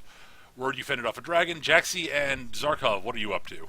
How many barrels of pitch do we have? Probably a reasonable number, given that it's a ship. Alright, I'm gonna set them up in a line. I'm gonna set them all off, and I'm gonna spend my entire action Whoa. with all 3 to throw them. Don't set them off. I'll shoot them in midair. That's what we'll Yeah, 'cause do. then we get the cluster fire effect. Yeah, basically I want to set off a... Yeah, you get to pitch one barrel around, Eric. Okay, then I'll pitch Because- another one. Because no, you do not get to. What even Dash? You not. This is a big barrel pitch, and even as strong as you are. Yeah. Actually, you know what? You can fling I'm two. pretty sure that all two-handed thrown weapon attacks require one attack around. Technically speaking, since he is still actually, The problem with him throwing two is that Jaxie can't throw two firebolts at the same time. this is true. Yeah, there you go. All right, that's why one around is kind of Yes, you can throw multiple. You can throw two barrels, but Jaxie can only detonate one. Okay. But if I land them close enough, he only needs to detonate one. Maybe. potentially, but Oh no, I just thought of an idea. Eric, remember, Yeah. pitch doesn't explode in and of itself. The tar doesn't explode in and of itself. Right. So Okay. firebolt hitting one of them won't. Okay, Mecha, you're not gonna like this one. Eric, I have Yes. an idea on how you can do this. I throw Jaxie with them. No. No. We'll tie a You rope pick to him up- so we can just pull him back. You pick up a barrel of tar in each hand, throw them at the same time, parallel to one another, and Jackie throws a fire. Yes. Yes, this is the way to do it. That's not I'd have going to throw a work. fireball as opposed to. Problem is, if I throw a fireball as opposed to a flare arrow, it may cause other issues with the explosion. But The trick is just to cover the entire deck in fire. That's all I want to do. Yeah, that'll do it. We'll just talk a barrel, so as not make Peter's head explode. Okay. I'm okay with either plan.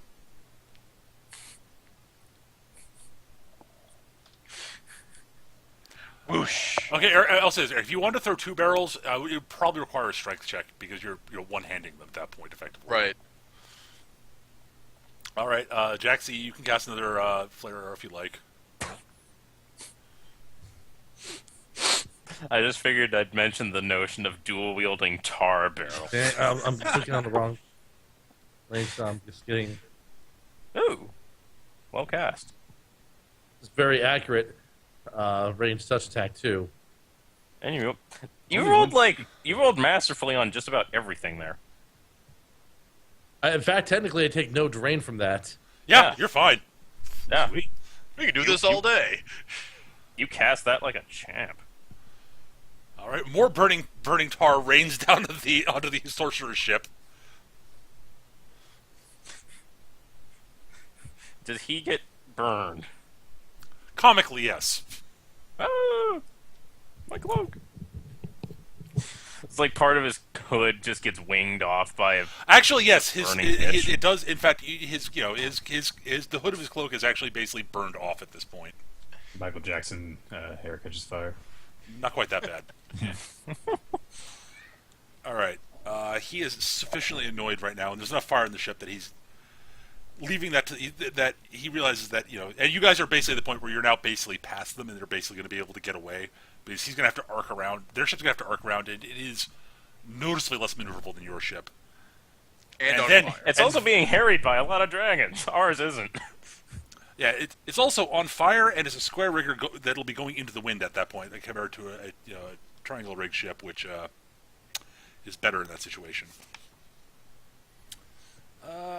So he's probably going to cast a spell after you guys instead. Can I shoot him? Oh, absolutely! Take your shots. Sweet. One hit.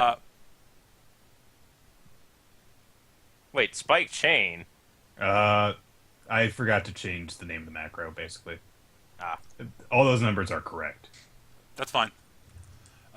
Definitively one hit. You guys are currently actually closer, assuming that you are currently closer than you were before. Oh, if it changes the range increment, then that'll be +2 to those. But yeah, Yeah, I'm debating whether it does. Yeah, would 20 hit? That's what I'm working out. I just like, as an aside, I just like the notion of Leonard just like whirling up his spike chain and throwing it, and it comes back. He just gets all Fire Emblem up in this shit. I do have reach, but not that long a reach. Disturbingly, in fourth ed, you could actually put the there's an achievement that allows you to.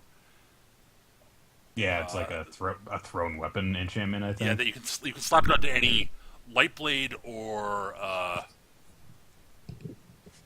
Heavy blade. heavy blade, and it can gains heavy thrown. And spike chain qualifies for that weirdly. Does he know that spell? I have to look at this guy's. Hold on, I need to look at the guy's character list to see if he actually knows the spell. His spell list is somewhat lengthy, so I have to look this up. Hold on. I don't remember whether I gave it to him. Oh, I did. That's entirely what he would do at this point. Does it start with darkness?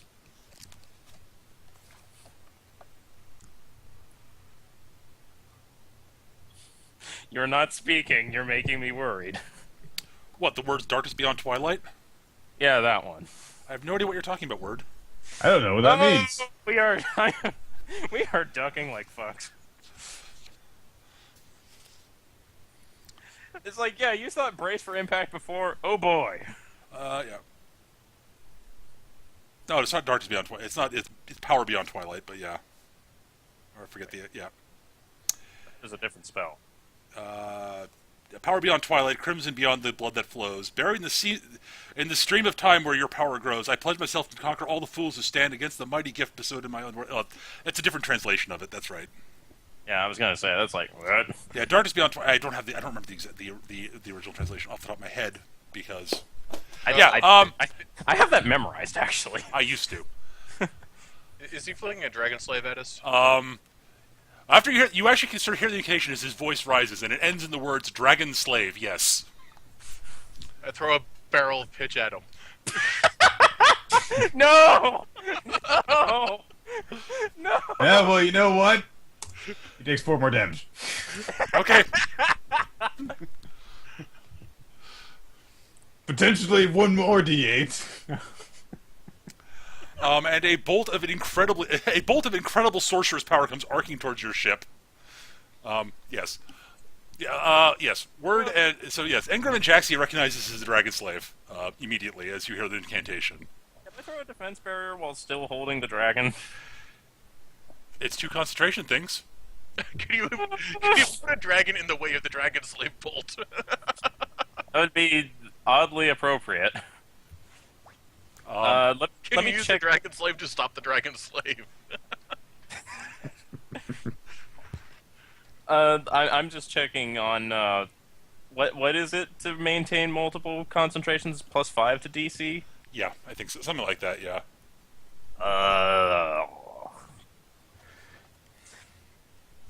Typically I wouldn't, but this shit's gonna hurt. So okay,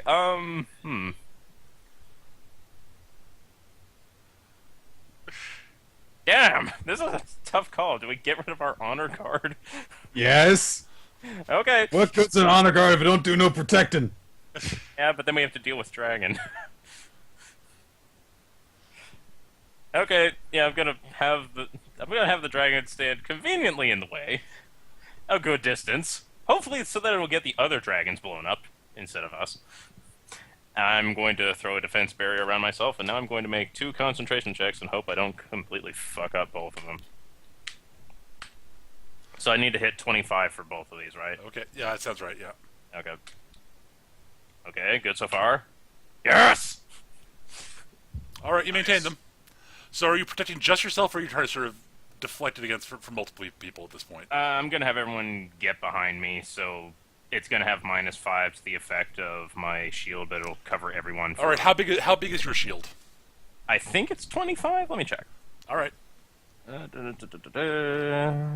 see here. Defense barrier. Yes, my defense barrier is 25, so everyone will have -20 damage from Dragon Slave if... All right, so I need Dragon Slave is a fortitude save, so because it is a cheating bastard spell.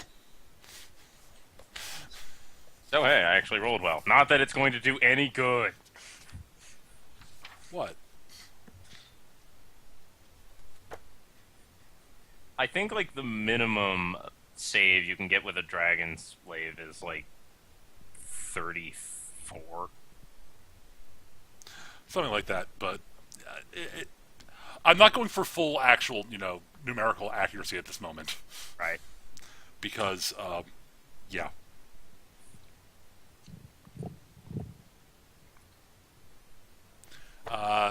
Did Zarkov roll his? Not yet. Eric? Oh, I'm sorry. Forward save. Oh, suck. That's a hero point. That's much There you better. are. All right. So, the Dragon Slave does in fact slam into the dragon, but it is closer to the boat than you would have preferred. Word, I'll just put it that way. That's why I was doing the defense barrier. I have no idea what you're talking about. So the detonation goes off, slamming your ship and basically burning into your defense barrier and then shattering it. Uh-huh. Due to no surprise, to no one's actual surprise. Yeah.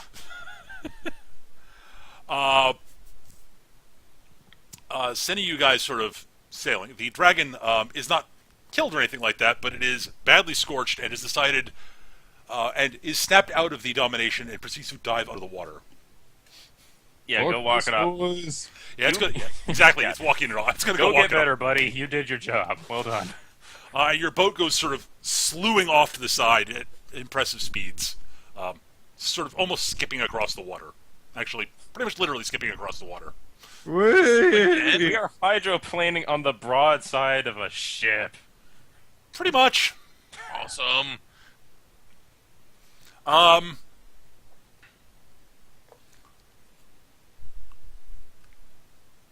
When you all wake up, Because we slammed right the fuck into that mast. I have no idea what you're talking about.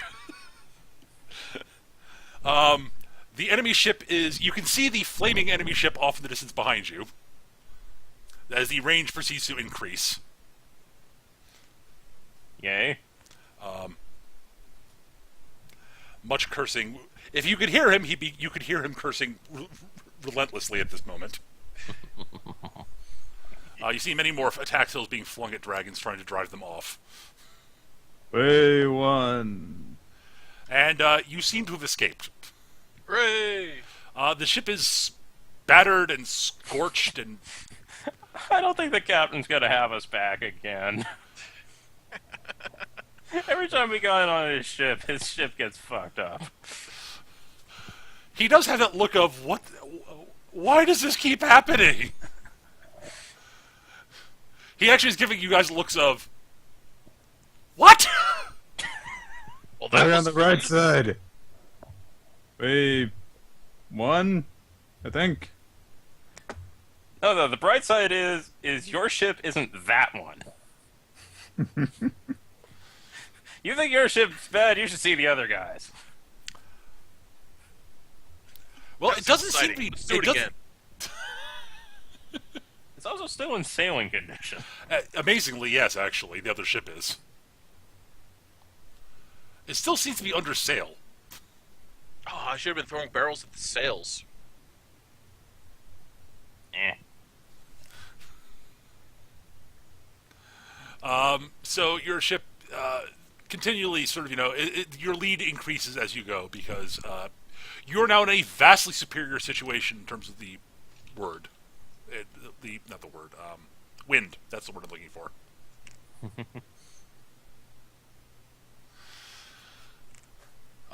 And you continue along. Engram is going to pose dramatically and say, I am the greatest. We're just going to slump over the side of the ship. By the way, Engram, you are completely, utterly wiped out at this moment, this point. You took a lot of after drain. making my declaration, I just fall flat on my back. That's fine. Perfectly reasonable. That So, was yes. fun. As Zarkov says that was fun, the captain comes storming up to you guys. Fun? Fun? Yes! Look at my ship! Great! There were fireballs and dragons, and the only thing that was missing was actually punching someone. You- Engram is going to reach into her cleavage, pull out the bag of money that she has, and she's just going to throw it at the captain.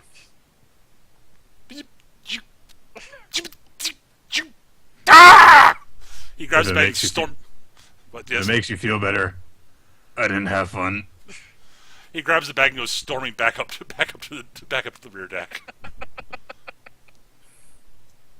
I'm gonna say that I gave him $1,000 there. Sure. That should cover repairs. He is currently in sputtering mode. I would say that probably. I'm assuming that probably wouldn't cover repairs. It'll help. But given this is the second time he's going to have to basically partially rebuild his ship. Okay, fine, 2,000. It's not always a matter of money when it comes to the frustration of repairing something. Sure. If but- your insurance completely covers it, if your car gets totaled, it's still a pain. Yeah, I understand. This guy has seen us through this twice now, and I feel really bad for him. The crew is sort of staggering about a fair bit because they're unnamed characters. They're very pleased to not be dead. And, yeah, someone in the chat brings up a note. How pissed off is the camel? Well, the second any of you approach him, he spits at you. And snorts.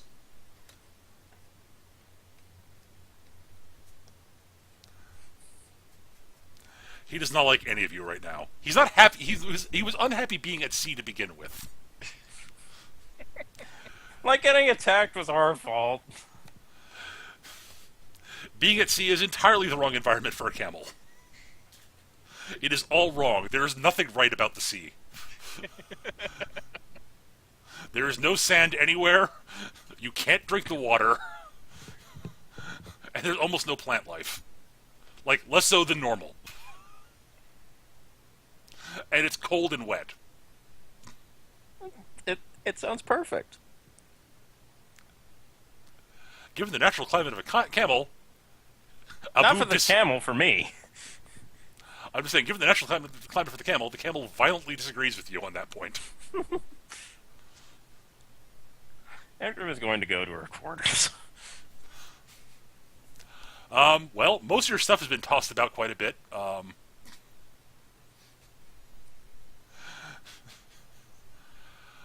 Things that you note: there are a lot of broken barrels below decks, many of which contain supplies. The quartermaster basically comes back up, and you hear him report. You can sort of hear he's sort of reporting to the captain, where you guys are in earshot, that you guys are probably have to make landfall sometime soon, given that the supplies, most of the supplies have been kind of ruinated.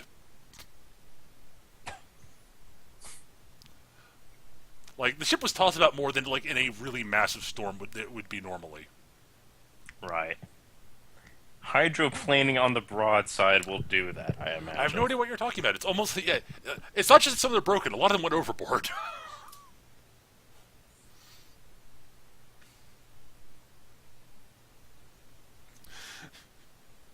And so, eventually, the ship limps into a port.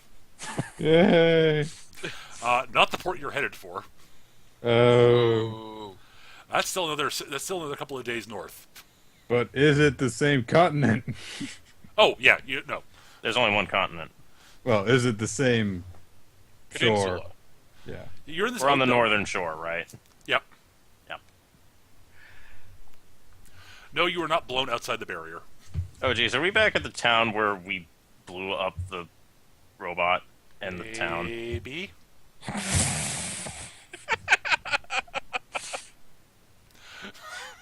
Captain, you will turn this ship around. I need to go get a dragon.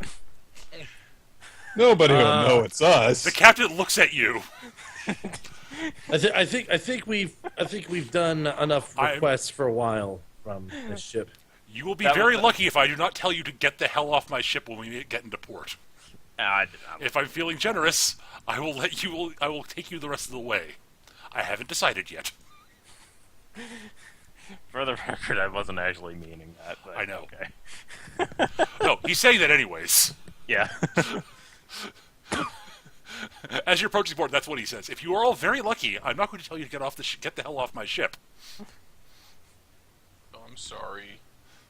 Engrim just like kind of slinks behind Zarkov. No, you're not. No, not really.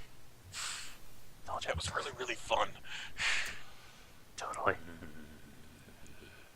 You'll notice that he has dropped any and all sort of piratey affectations from his speech at the moment. For the first time you've ever heard him speaking. There's not a single Funnily R. enough, he speaks with a Bostonian accent. There's not a single R or matey or anything like that.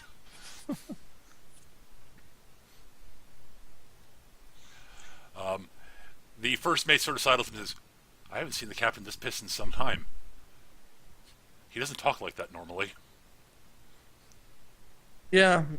Well, there are ways to coax certain attitudes and responses out of people. Sometimes it takes a little bit more twisting to get a particular response. I am a master at my craft, and with that, I'm going to get off this ship. And you do reach that port. Now, if you guys want to get off the ship head to shore, that's up to you guys. The captain actually, when you get to port, has decided not to just throw you off the ship. Yay! He sort of says, "Look, all right, you landlubbers. I'll put it to you this way. I agreed to take you. You paid for a trip to a particular port. I'm honor bound to take you there." Much appreciated.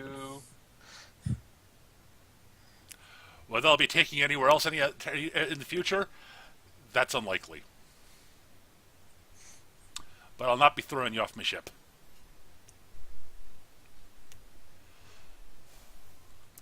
That'd be breaking me code. But we'll be in port for a few days while we do at least minor repairs and get some supplies. Whether you want to get off ship and go into town, that is up to you. I think you've had enough of me, so I will head into shore. Yes, you're at the docks outside of Harita Village. Oh. Hey, this is where my robot was. Leonard, Yeah. could you go check on the bounty office, please?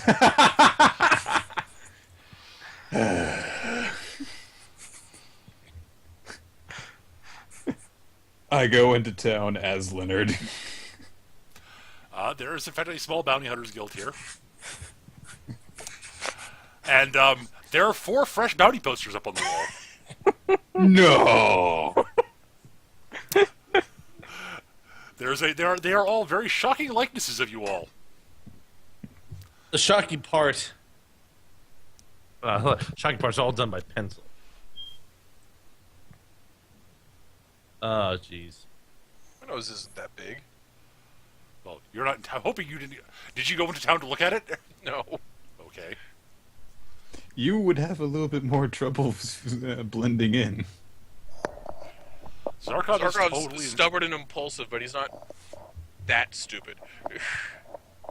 Zarkov's got an intelligence of 10, if I remember correctly. Yes.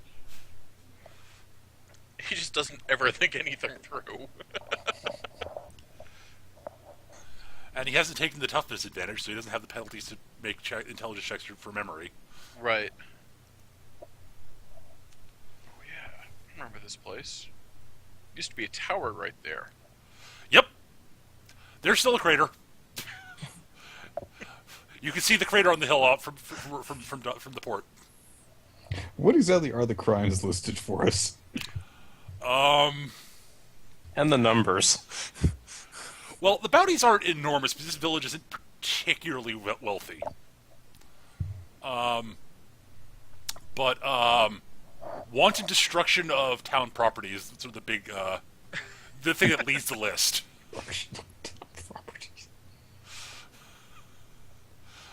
And and town property, destruction of town resources. Because you kind of destroyed the archaeological dig underneath there, which had some particular Unauthorized demolition of government structures. yeah. Yeah, you did sort of blow up a lord's castle. To be fair, he was a colossal dick. Sure, but it was a useful large building. And Okay, there's lots of fine. valuable stuff in it that's no longer in existence.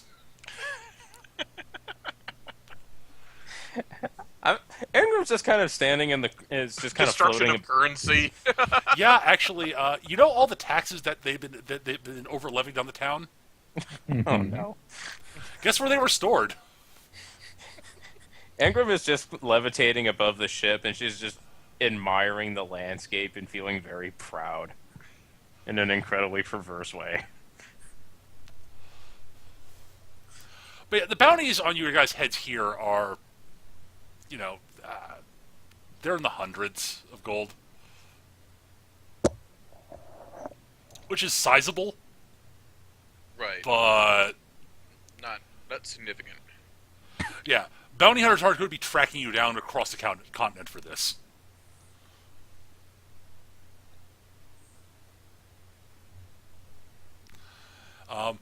Is there anything you guys want to do beyond that while the ship's being repaired and such? This is time for you guys to do whatever you like. Well, I do feel bad that the captain's so upset, so I'm going to help repair the ship. Okay, I'm not going to make you make any rolls for that. Just, Yeah. I don't think there's anything I can do to help, and I imagine after all of that buffoonery, he's probably had quite enough of me. Well, you did at least help with the dragons somewhat, although they were your fault. Although he doesn't know that. Actually, he does know that because people start because if I remember correctly, Leonard did say, "Ingram, what did you do?"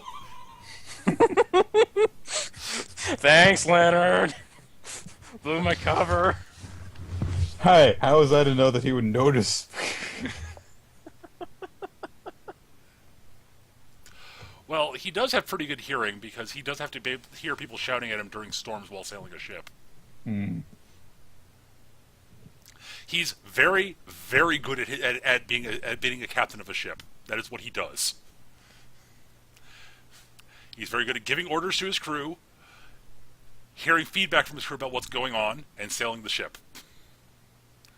And he is a not complete incompetent in hand-to-hand combat. He is not anywhere in your guys' classes, of you guys who are actually good at combat, but Right. he knows what end of a sword to stick into the opponent. He's better than your average bandit. Oh, yeah.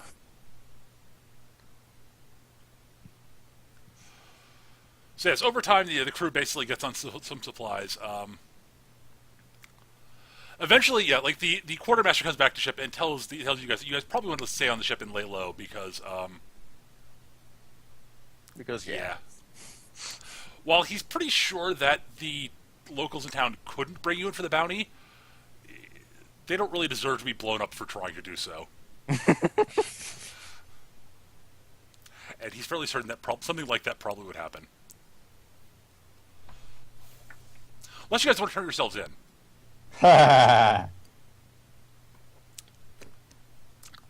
You did get the impression the quartermaster was joking when he said that. I wonder how that experience would actually go. If you want to do it, I can come up with something, but I haven't. I was assuming that you weren't going to. I think we've boned up your plans enough by, adding dragon. Nah, that was fine. I was just wondering what you guys were going to do to. I was hoping you were going to try. I was hoping you wouldn't end up going for a direct fight. Well, we didn't. I know. I was hoping I made it abundantly clear that was probably a bad idea. Oh, it was. It was. It was. Good, good. That's why I decided to get clever. And it worked. So, you know what? I am pleased.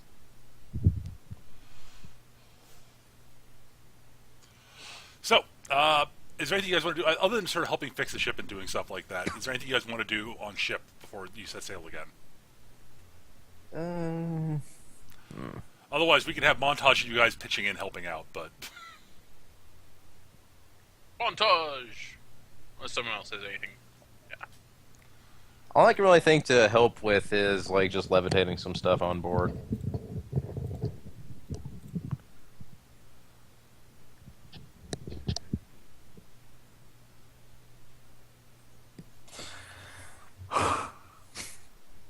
So I think that's it for us. All right, that's fine. All right, well, in that case, after around about a week, the ship set sail again. Hooray! And the rest of your trip back up to town is actually uneventful. So bored. Largely due to the fact that you kind of left the sorcerer ship in the dust and Directed all the dragons in the general area to one spot. yeah, and did set a chunk of his ship on fire, so he has to spend time doing things about that. So while he might have been able to close the distance over that week, he also did spend time doing repairs. So.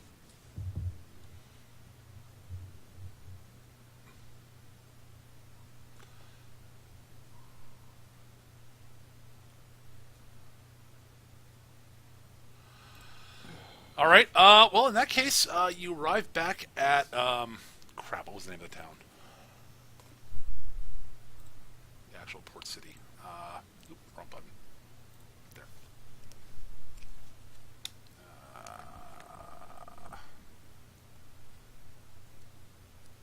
This is actually a town that's actually in the book. So.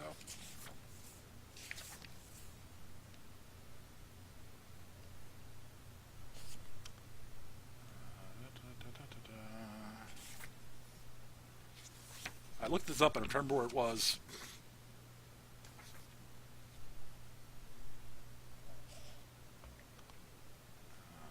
Crap. If I can't find it quickly, we'll just say we won't. I won't worry about it. We'll just assume. We'll just Oh, Sandoria. There we go. That's right. It was Sandoria. Duh. Which is a large port city. And it's about a day's travel on day and a half's travel on foot back to the library from here. Trouble ho! All right, so you guys want to just when you get to port, you sort of debark. The captain sort of gives you the hairy eyeball as you leave because Reasons? yeah, not too happy. He knows it's not technically your fault that that the shit that's happened twice. We're totally cursed, though. But we're definitely. But the you, cause of but it. as near as you can tell, you guys are effectively a dead albatross as far as the ship's concerned. So the sooner you're off his ship, the happier he is. So he's no longer completely irate and pissed off with you guys, but But he's not looking forward to seeing you again. Not because he dislikes you, but because he considers you guys to be a horrible, horrible curse. we are not a wise business investment. No. You pay very well. Not enough. Nobody pays that well.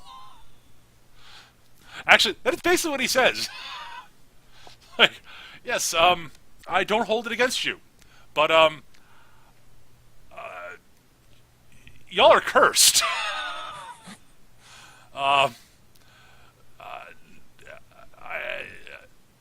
The risk to reward ratio is just yeah, no. So hopefully we'll never see each other again. Don't mean that personally, but yeah. Bye. Fair sailing, Captain. Yeah, thanks. Good luck to you with whatever you are up to, and hopefully the god-awful things that keep happening around you will cease for your sakes. And for everybody else around you. As we start leaving, Ingram's going to whisper, we're totally going to run into him again at some point. Probably. I don't know what you're talking about. Well, that's Peter's line.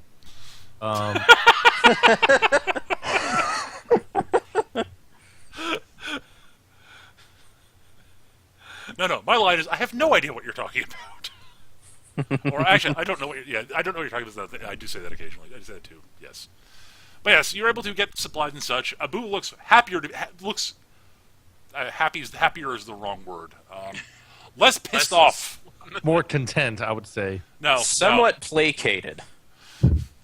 less upset. Less enraged. Yeah. He is no longer on a boat. That is a significant step up. However, he is also now at cities. Abu understands, but it's far colder up here. There are no date palms anywhere in sight. There are a lot of plants, however. Yes, but they're the wrong kind. They do not smell edible. So we are on our way back to the library, right? That was your plan, as far as I know. Right. Yep. Where is that again? That is about a day and a half travel on foot to basically down the.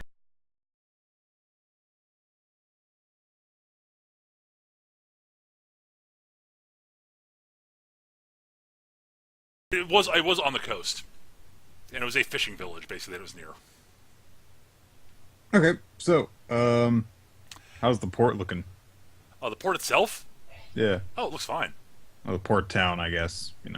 Well, the town it's a large port city. Sandoria is a big port city. Lots of stuff you can do here if you want to stay in town. Unless you want to set up for the fishing village immediately. What do you guys think? I could use a bath. So many different foods in this town. A lot of it's I'll do- seafood, but yes. I will do my standard chicken bounty hunters guild stuff. Sure.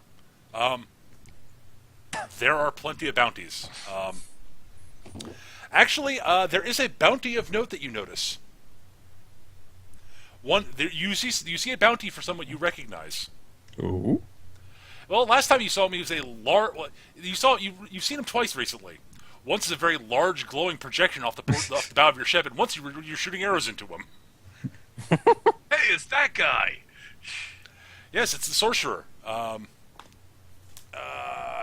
Ardax. Audax. Ardax, yes. So how many zeros are we talking?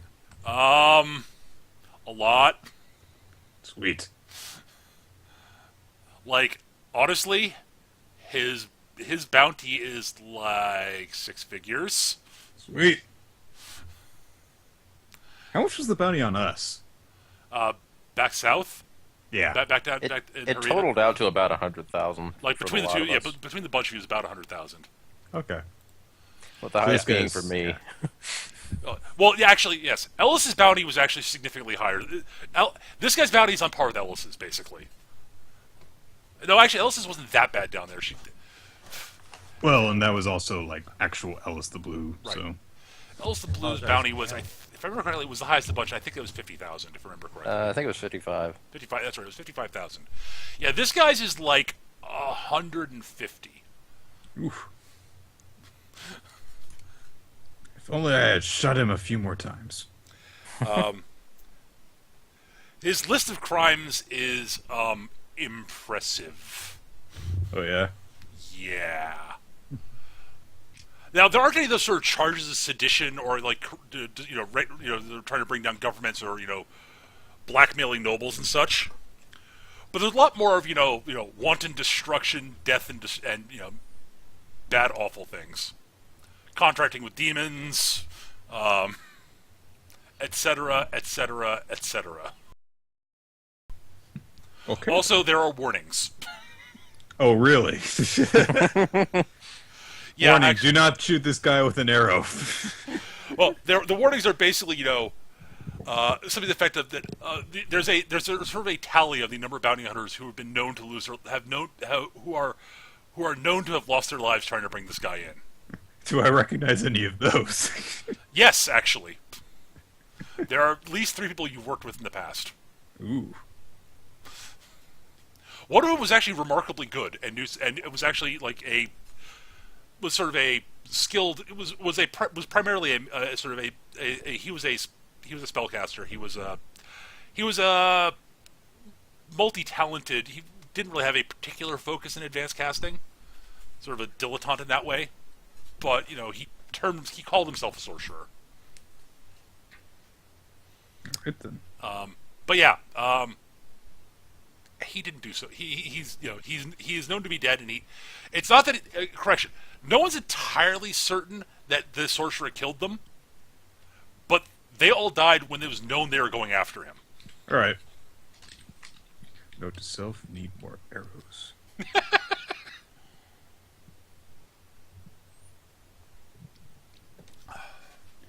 All right, Get so within 10 feet next time.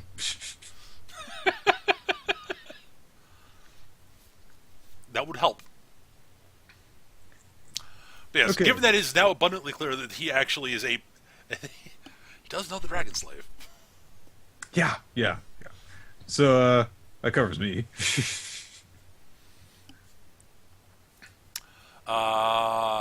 Word, you said you were basically looking for a bathhouse, right? Yep. Yeah, you find one. That's not a problem. Swim. And Zarkov, you were looking for food. What's Jaxie up to? I'm not sure. I actually have to log off. Actually. Oh, you got to get going. Oh, all right. All right, Skitch. Thanks for joining us for now. Have fun at the party. Well, it's at my house. I still have to get ready for it. So. I know.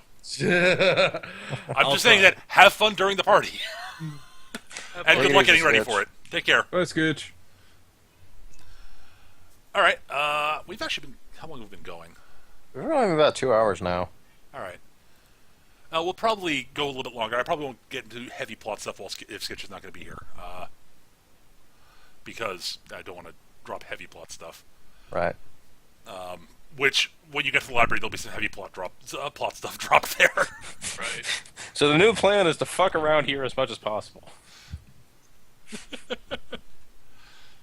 Well, I mean, my current theory is I'll probably end the session when you guys get to the library, basically. Right.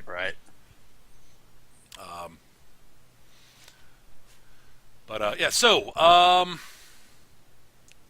is there other stuff you guys want to do in Sandoria while you're here? But yeah, I will say this: if you guys want to spend like a little bit of time in town, like are you guys planning to spend a day or two in town or something like that? Yeah, pretty much. You probably could spend some time like just recuperating from the Trying journey. Yeah. You guys need to recuperate. Actually, Zarkov, you do need to recuperate. While you regenerate all the actual damage, you still are kind of like worn out. I'm not letting them know that. Fair enough. That's a valid point. Oh, wow. wow. Maxis is at it again. Oh, nice. Let me Awesome. let me add this to let me put this on have a drive window capture. Okay. Just so people on the stream can see it. And so it pops in there. Thank you, Raxus. That one's awesome. That is awesome. That's a wonderful picture of Jaxie. I like it. Yep. It might actually give Skitch something to use for a token now.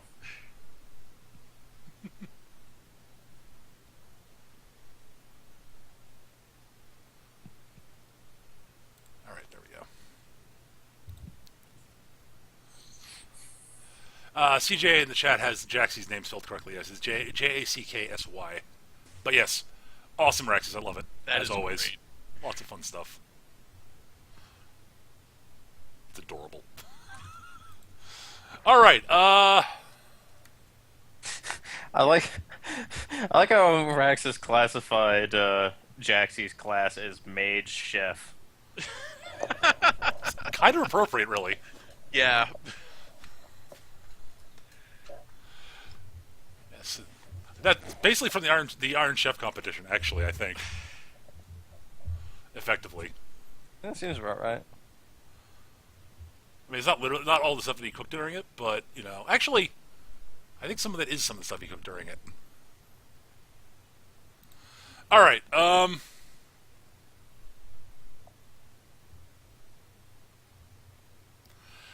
right. So during the time you spent in town,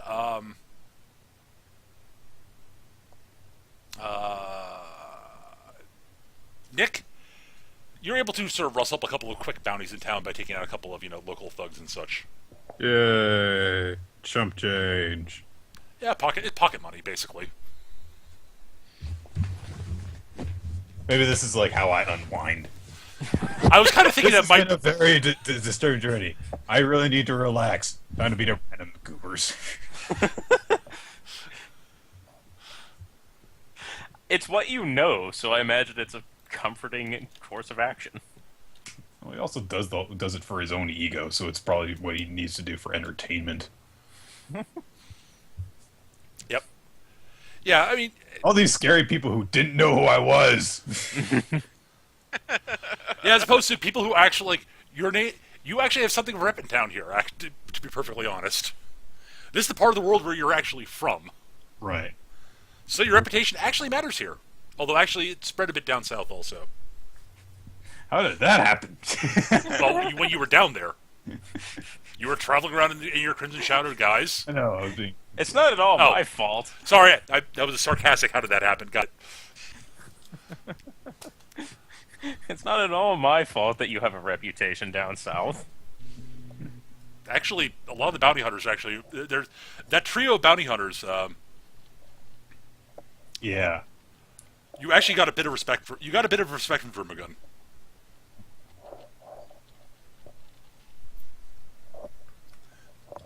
And fortunately for you, you weren't a swordsman, so Zangulos wasn't likely to challenge you to a fight.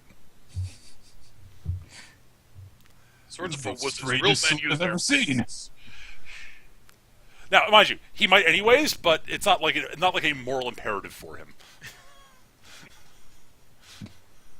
It's like attach a spike chainsaw like a pommel. At which I point must challenge you. at which point it becomes a very interesting and crude morning star. No, Yeah. it just becomes Simon Belmont. Not bad, not bad. But yeah, Zangulos is kind of obsessive about proving his worth as a sword.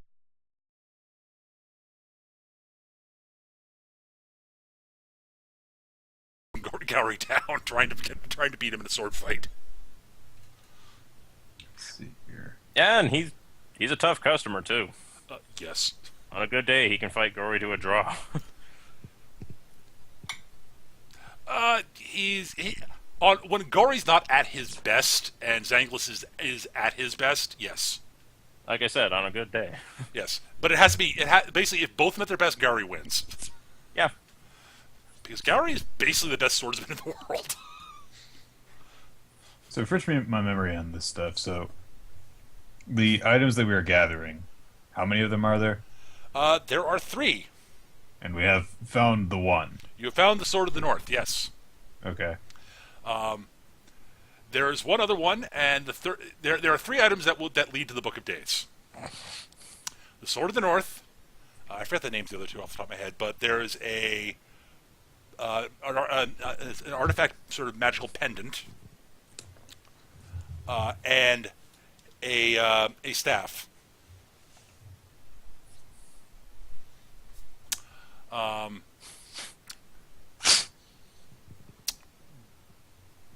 Which I will get to the description of which I had not given you the descriptions to the other 2 yet because you hadn't looked into that just yet.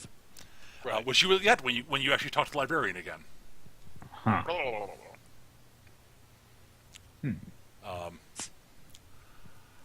Ooh, I know what I'm going to do while in town. Okay.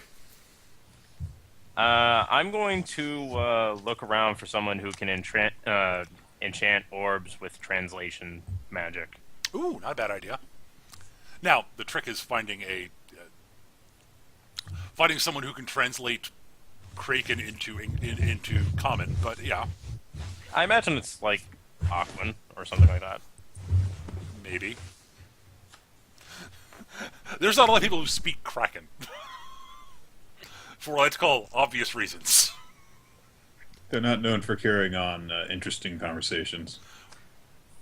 Well, the problem is that most people who are capable of speaking Kraken kind of live underwater and are mostly Kraken. Right. So, but you know what? This is an oceanic port town. The odds here are better than A lot of places. most other Yes. places. Yeah. So, I'm in searching for someone who actually can do enchantments. Can I do a spellcraft check to just find like magic shops, and then I can just ask around?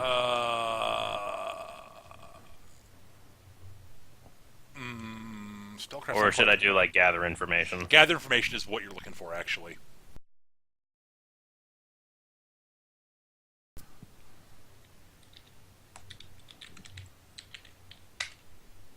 Crit. Well, all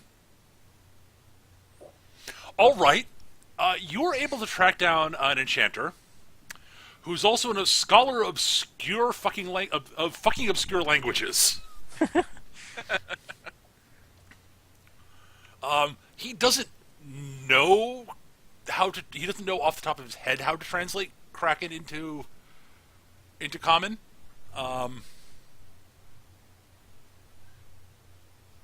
But he's willing to look into it because he thinks it's an interesting and fascinating challenge. But it'll take some time. Understandable. About how much time? He has no idea. Fair enough.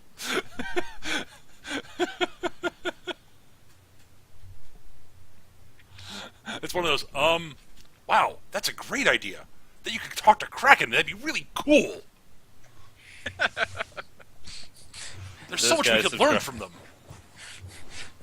I can tell this guy subscribes to the Eric line of logic. No, he subscribes to he's an academic who doesn't understand the implications of what he's saying. The real world implications of what he's saying. He is an ivory tower academic to the nth degree. Sounds like I found just the right man for the job. You have, actually, yes. You rolled a 30 on your gather information check. Of course you found the right guy. If it was possible, yes. And I'm like, you know what? Yeah, sure. But it will take time. You're guessing, his best guess is it'll probably be at, it could be as little as a day for him to find the right information. It could be it could be months also. He has no clue. Entirely understandable. What kind of compensation is he looking for here?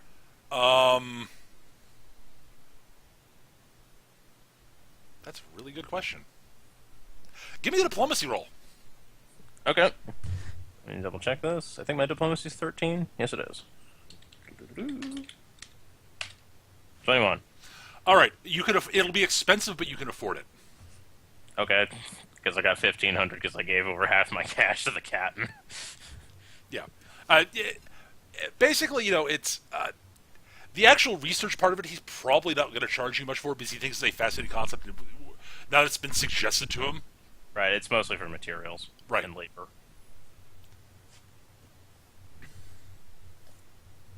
But also, I mean, some of it's going to be lost income because, he's going to be busy researching stuff as opposed to doing things that'll actually make him money. Right. But he likes doing research. Does he want to be Awesome. Right. Does he want to be paid up front or upon delivery? He'll want some of it up front. Okay. I'll put 1,000 down. And I'll pay the rest when it's on pickup. Sure. I'll just take even more money off my sheet, so I'm going to be poor again. I don't think Zarkov even bothers to keep track of money. It's sort of this thing that sort of passes through his hands. Yeah. All right. Although I sort of imagine Zarkov, like, as soon as everyone's gone, going to the bathhouse and going, no wonder Ingram likes this so much. Wait, say that again? You kind of robot, couldn't understand you. No. I imagine once everyone's gone, Zarkov sort of sneaks into the bathhouse and goes, no wonder Ingram likes this so much. My muscles hurt. They're not supposed to hurt. There's no idea. Granted, her interests are more, it's a place to swim than anything else, but... Right. There's an idea. Leonard goes to the bathhouse because he hears that there's a 5 silver reward to catch the bathhouse peeper. Yep, sure. I will freeze him in place for you.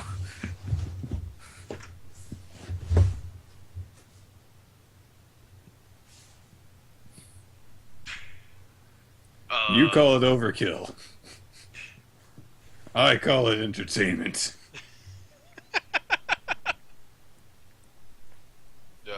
What are you doing here, Leonard? Oh, don't mind me. Okay.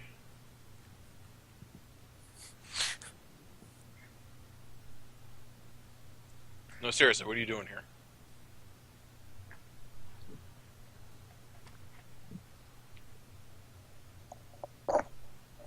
Look, this is already kind of weird, so could you, like... Yeah, it is.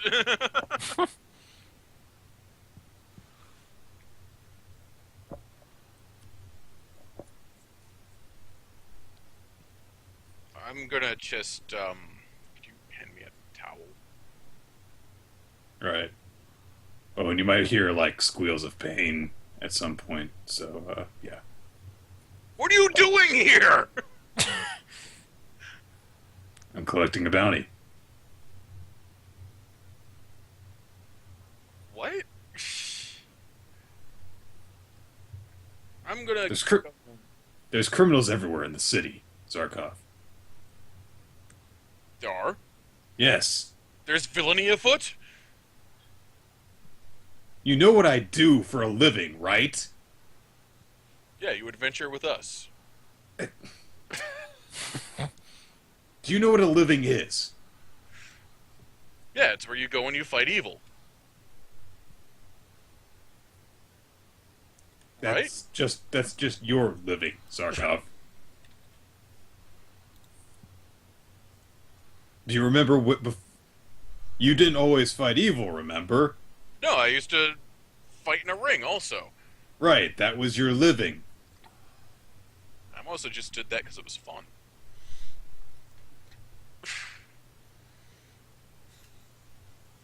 Okay, I do this for fun too, but...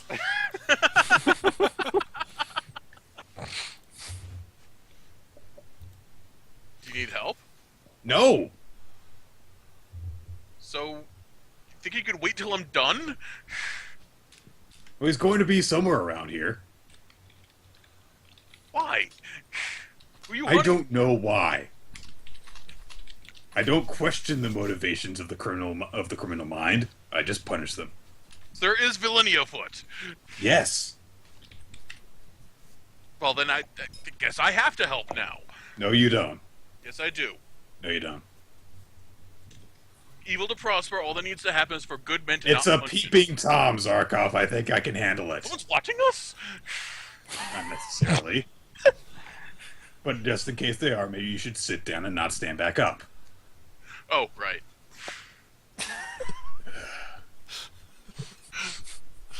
My freaking timing.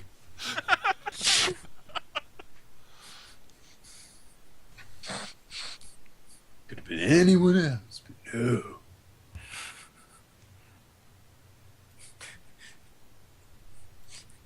At least it wasn't Ingram you walked in on. Because thankfully she's not there right now. Is this a unisex bathhouse? It could very well be. Eric, you've gone completely robo. Have I? Yeah. Alright, let me discombobulate here. Any better? Yeah. Alright. Actually, if Zarkov is there and it is unisex, there's probably not going to be anyone there. Unless they're a very, like, preferential peeping Tom. They don't care as long as there's something. There could be a cactus in the pool and they'd be happy. All right. Well, eventually, Leonard, you do track down the peeping Tom and capture him. Okay. We're just, like, shooting to shit at this point, so. Yeah, I know.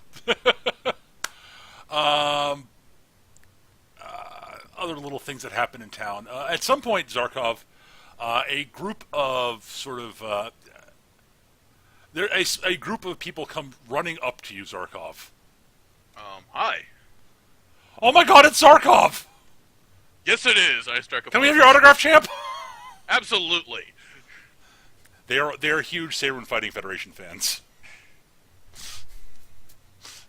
Just remember, stay in school and fight evil. Oh right, you turn face.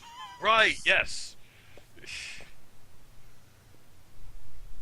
Or, I will crush you, puny fighter. I will stand upon your broken corpse and declare myself king of the ring.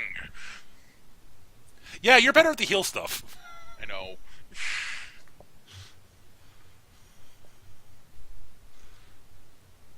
Poor Zarkov. So why did you stop fighting, champ? Well, I will actually regale the details of what we've been doing. And punch a good dragon. They are currently trying to decide if this actually happened or if this is just kayfabe. They're not entirely sure. No, there really was this dragon, and it was chasing our boat, and I jumped over and I punched it. This is either way. This is the best story ever. Even if it's not true, if it is just a storyline, it's fucking awesome. And then we blew up a robot. Okay, it's getting more and more, less and less plausible. Well, that really happened. I mean, it was turned off at the time, and where's Jaxie? He can confirm all of this. Oh, he's my manager. You guys won't believe him either. Oh no, they do remember him hanging around after you turned face. Before you stop fighting in the Right.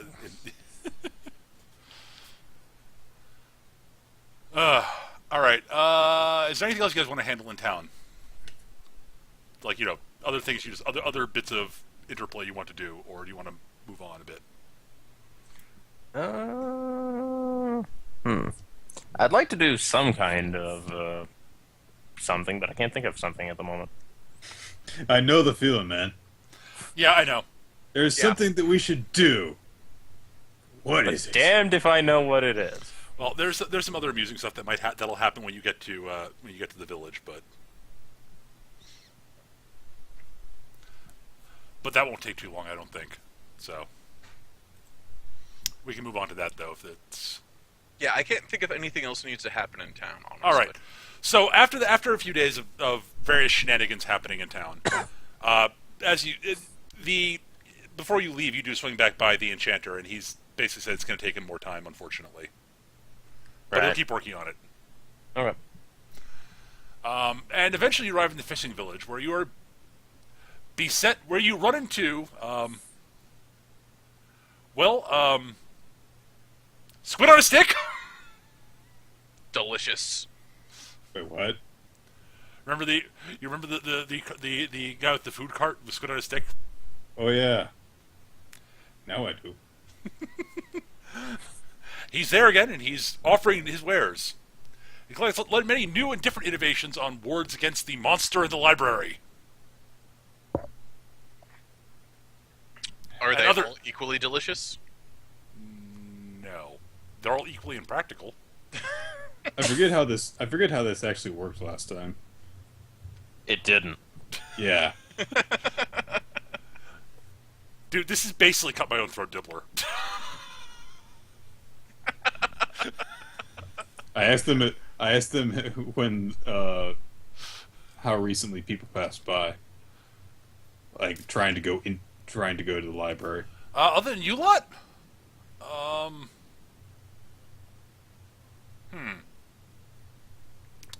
Well, there was this one. Actually, there's one fellow who actually passed through town. Was a very nice guy. Bought several squid on his sticks and a sausage in a bun too. On a bun. This is delicious. Yeah, the sausage isn't so much delicious as bizarrely fascinating to eat.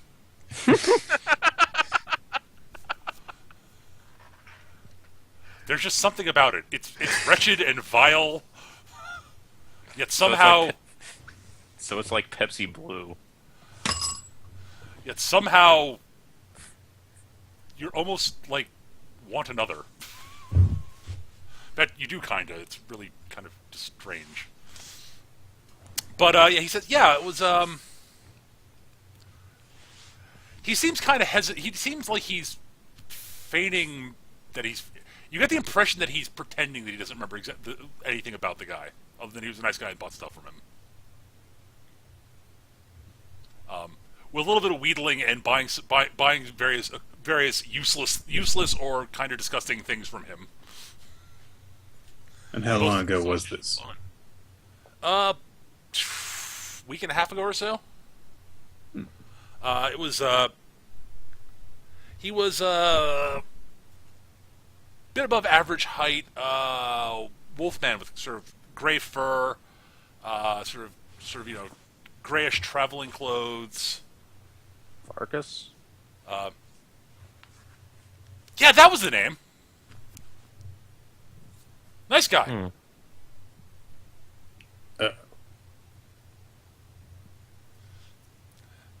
Remember the wolfman you ran into on the way to the library? Yeah, the one that was trying to get to the library, and we kind of screwed him off in the wrong direction. I have no idea what you're talking about. Oh, wait, I do. Yeah, he eventually found his way here. Oh, maybe we should go find out how that turned out. All right, in which case, you eventually head back up to the library. And as you enter, you see sort of camped outside. There's someone camping outside, and it is in fact Varkas, who looks up and says, "Oh,